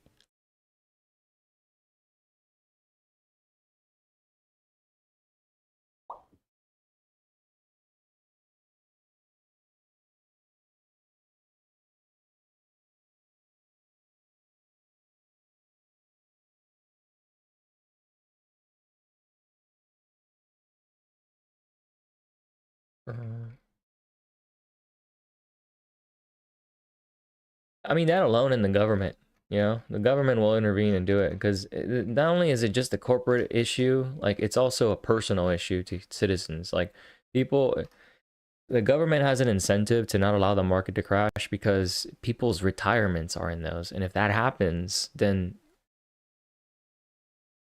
the economy collapses, the bottom portion of it, right? And so then a depression is likely, a defaults and all kinds of other issues come from that. So it's a top and bottom thing, top to bottom pyramid scheme where they had to keep it intact.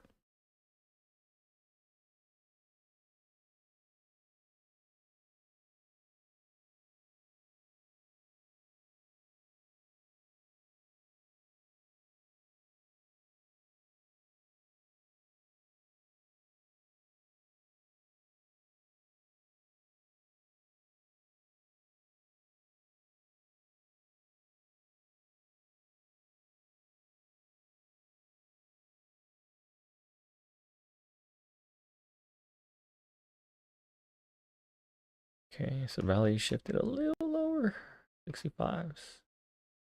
Dare I say Ponzi? Yeah, it is. I mean, it is. It's a Ponzi and benefit of the people too, though, that are in part of it.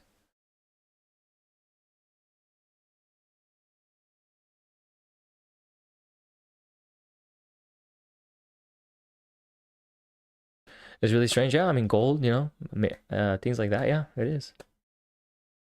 It is. Market's a voting mechanism. So if those assets are up, they're telling you something, right? The people participating in those kind of markets aggressively, they're telling you something with their positioning or buying. But yeah. It is.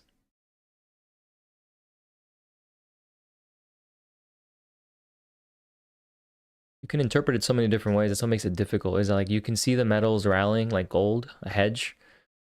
Could be people hedging, you know, against the fact that the market's valued richly. So they were looking for alpha in a hedge in case the market turns down. Or they could be seeing it as debasement, the dollar debasement, devaluation of the US currency. They could see it as the fact that we're having a new Fed chair, so uncertainty around the dollar and what that means as far as a narrative is concerned with the Fed, the uncertainty around that. Or it could be all three, right? So I don't know.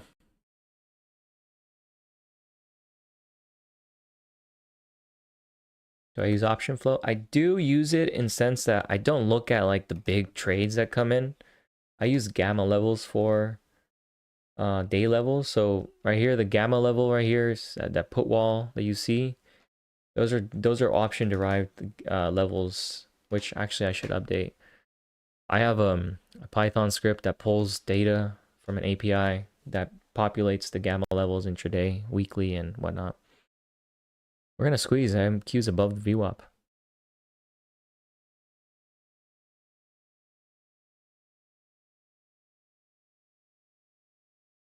So I do use option data, but not in, I guess, the of a normal sense. Put major 20, put minor 790. Right, so here's the updated levels. Let's do that now.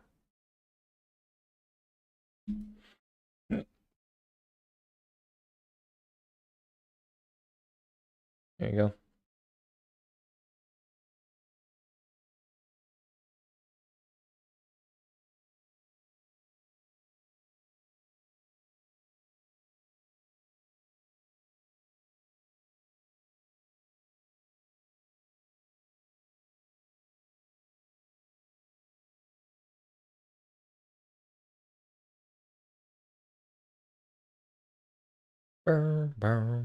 So the valley is not forming as we kind of discussed earlier. 71. I think 65 where that valley area low is. They can extend past it maybe on a squeeze, but I don't know.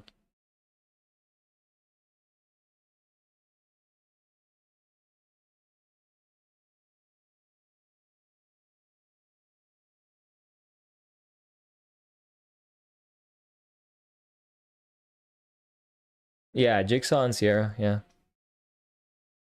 So Sierra is the one you see him here, and then the Dom is the Jigsaw Dom.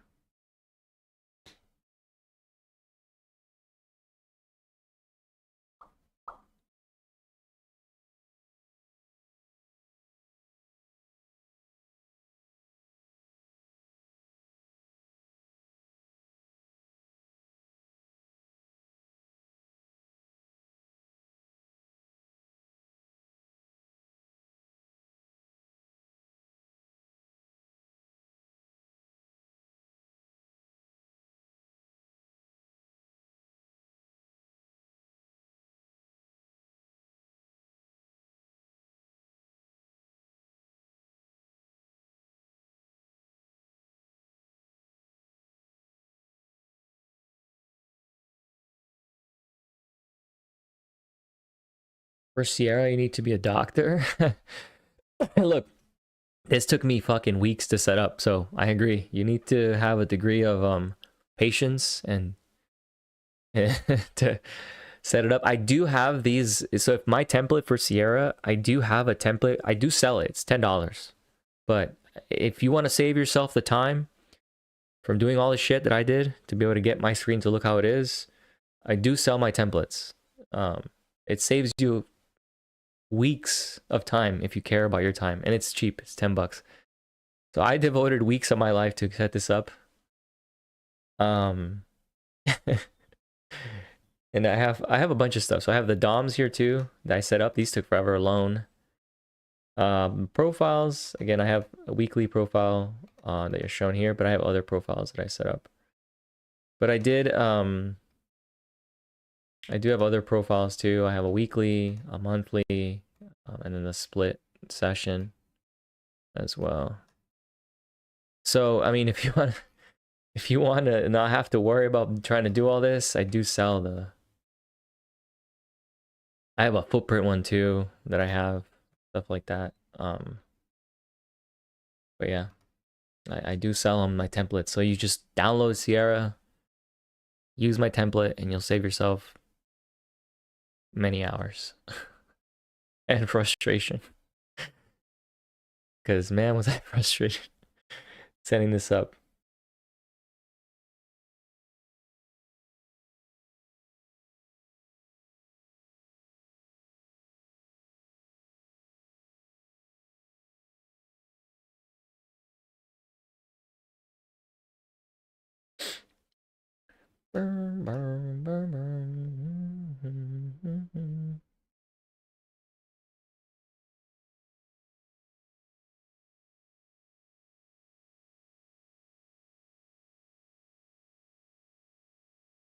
Here's the 48 reclaim, which is also right under VWAP. Nice.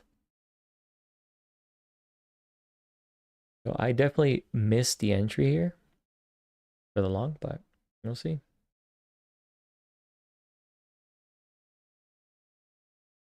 Yeah, the templates exist. I mean, I think they have some also for ATAS and forget what other one. But yeah.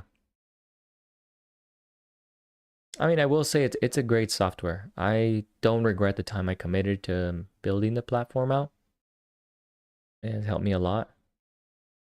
And the fact that I can just add stuff on top of it. So if I have an idea and I'm like for example here, you see all the gamma levels that says D, MAJ put, D, min put.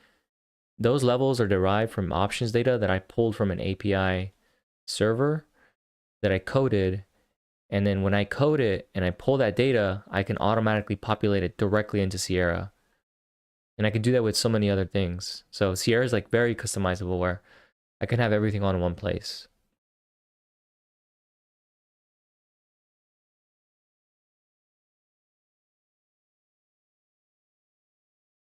It's very stable, I agree. And it's low latency, so it doesn't use a lot of compute like Thinkorswim or other software.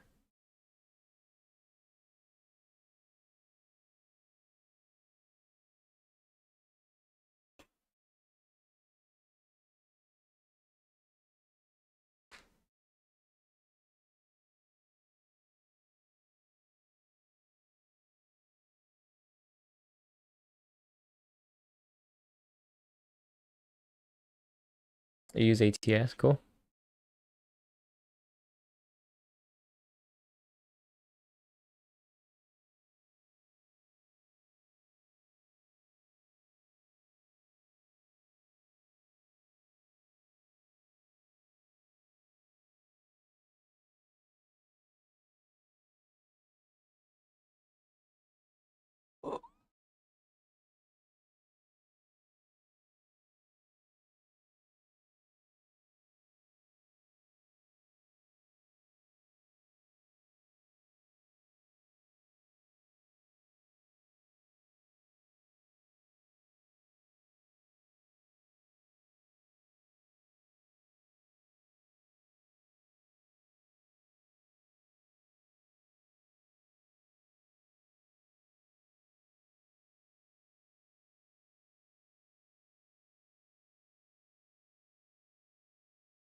NQ is coming back below VWAP. S&P is not able to reclaim VWAP so far. Let's see if they can.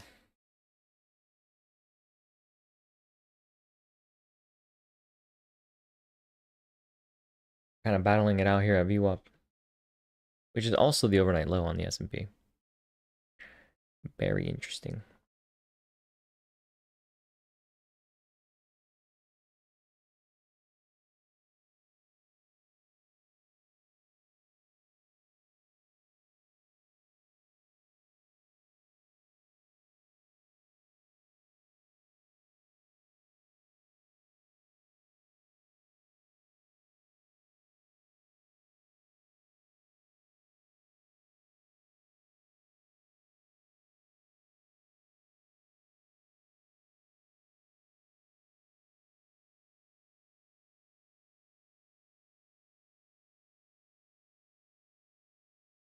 We're at cash, we're at neutral now. Yeah, I mean, we're at VWAP, so it's relatively neutral. We're below VWAP, but more or less neutral, yeah.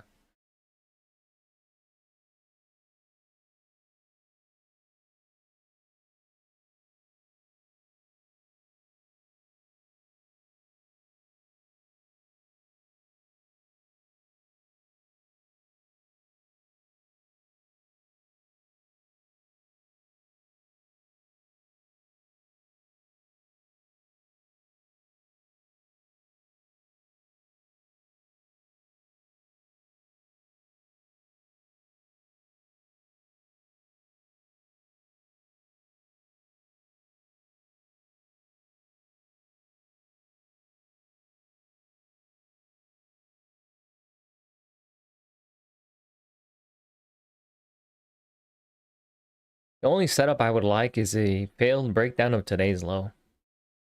I don't know if we get it though. We have quite the move up already. Let's see. Yeah, it's not the best. Yeah, no, I'm not a fan. No, I can't even long. The only thing I can think of is just a short setup. I mean, it's either here or a little higher at 60s for a continuation. Let's see.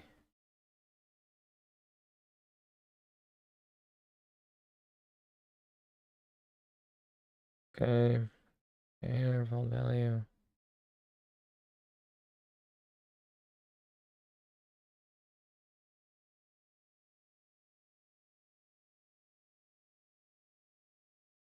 Yeah.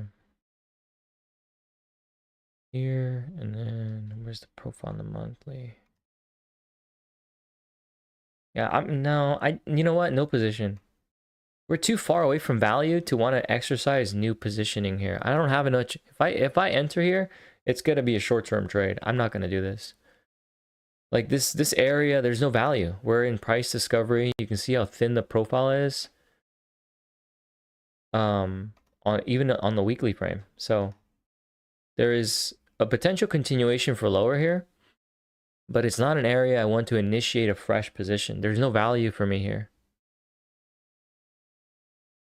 So the only value area I can consider entering would be down here. I mean, for a continuation short would be here, somewhere in this area, right? Because then in profile mechanics, like it would be retesting the value area low, and a rejection of that value area low would be a trend continuation for further imbalance. That would be a trend continuation short based on the breakdown of value, right? We would remain in balance below 65. So that's the only area I'd be interested in, 65s. Here, like it can work at this 48s, but my value is very little. We're trading at the extreme, and I cannot have high expectations trading there for a trade that I can hold for a period of time.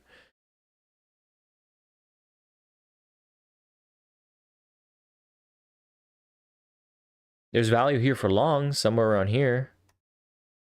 The only downside risk is I like the risk for longs only. Yeah, here's a small scalp zone. Like if you want to trade here, you're looking for shorter term targets. But if you that's not what I trade, so I won't even be touching this, to be honest. The only area I'll be interested in is if we can somehow do what it says up here in my plan right here. Trade down to 67.94. Somewhere down there. So clean up this poor low. Trade about right here. And then reclaim above right here, this little 1110, 811, something like that. That would be a valuable long, because then you're longing at a low extreme. You can exchange that value for the midpoint, which is about 35, and then 48, which is where VWAP is. Right? And then you have a nice cost basis on the extreme end of this. But for now, for me, like for me to want to trade, I have to trade in favor of the current trend, which is down as of right now. And the best area to get value for my trend trade is for me to wait until this value area trades. 77 through 64. And for me to get value for my long trade, I need to trade as close as possible to this low value area from the week. And we're 20 points off, so not an area of interest for me here. right? Think of yourself as a businessman, like who's looking to get value for your risk or product you're purchasing. Buying or selling here, you're not getting a lot of value. You're more of like a ticket scalper, right? You're like you're buying concert tickets and you're looking to make a spread, and that's it.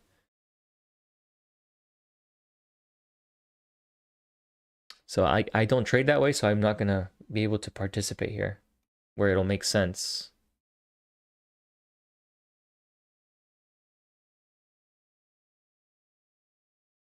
So what I will do is I will have to set up alerts for price to tag those areas. So I'm doing that now in Thinkorswim here.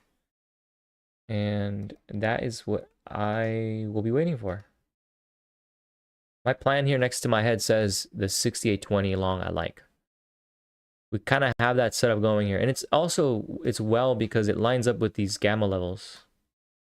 So if we can somehow find a way to tap the first gamma level at 6790 and then reclaim the 20, I will definitely be long that.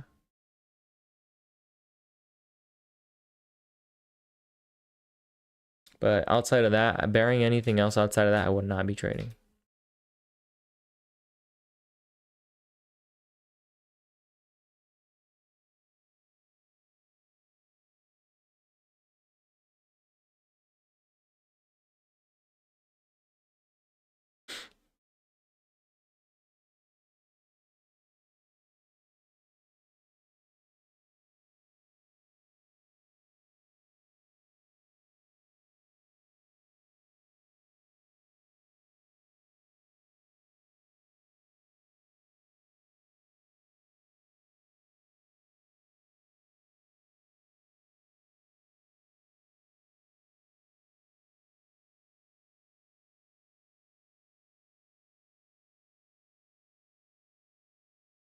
So with that, I mean, I'm going to call it a session here. Well, I'm not going to call it a session, but I'm going to just tune out of the live stream.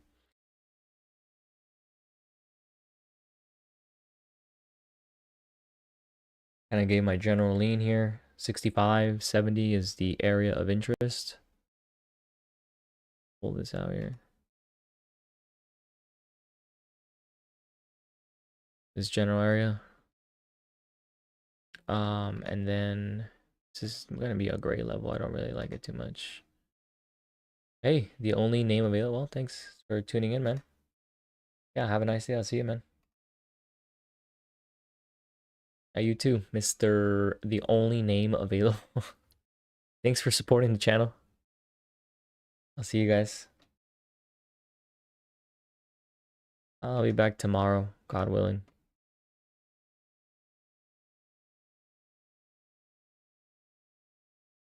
Tears, yeah.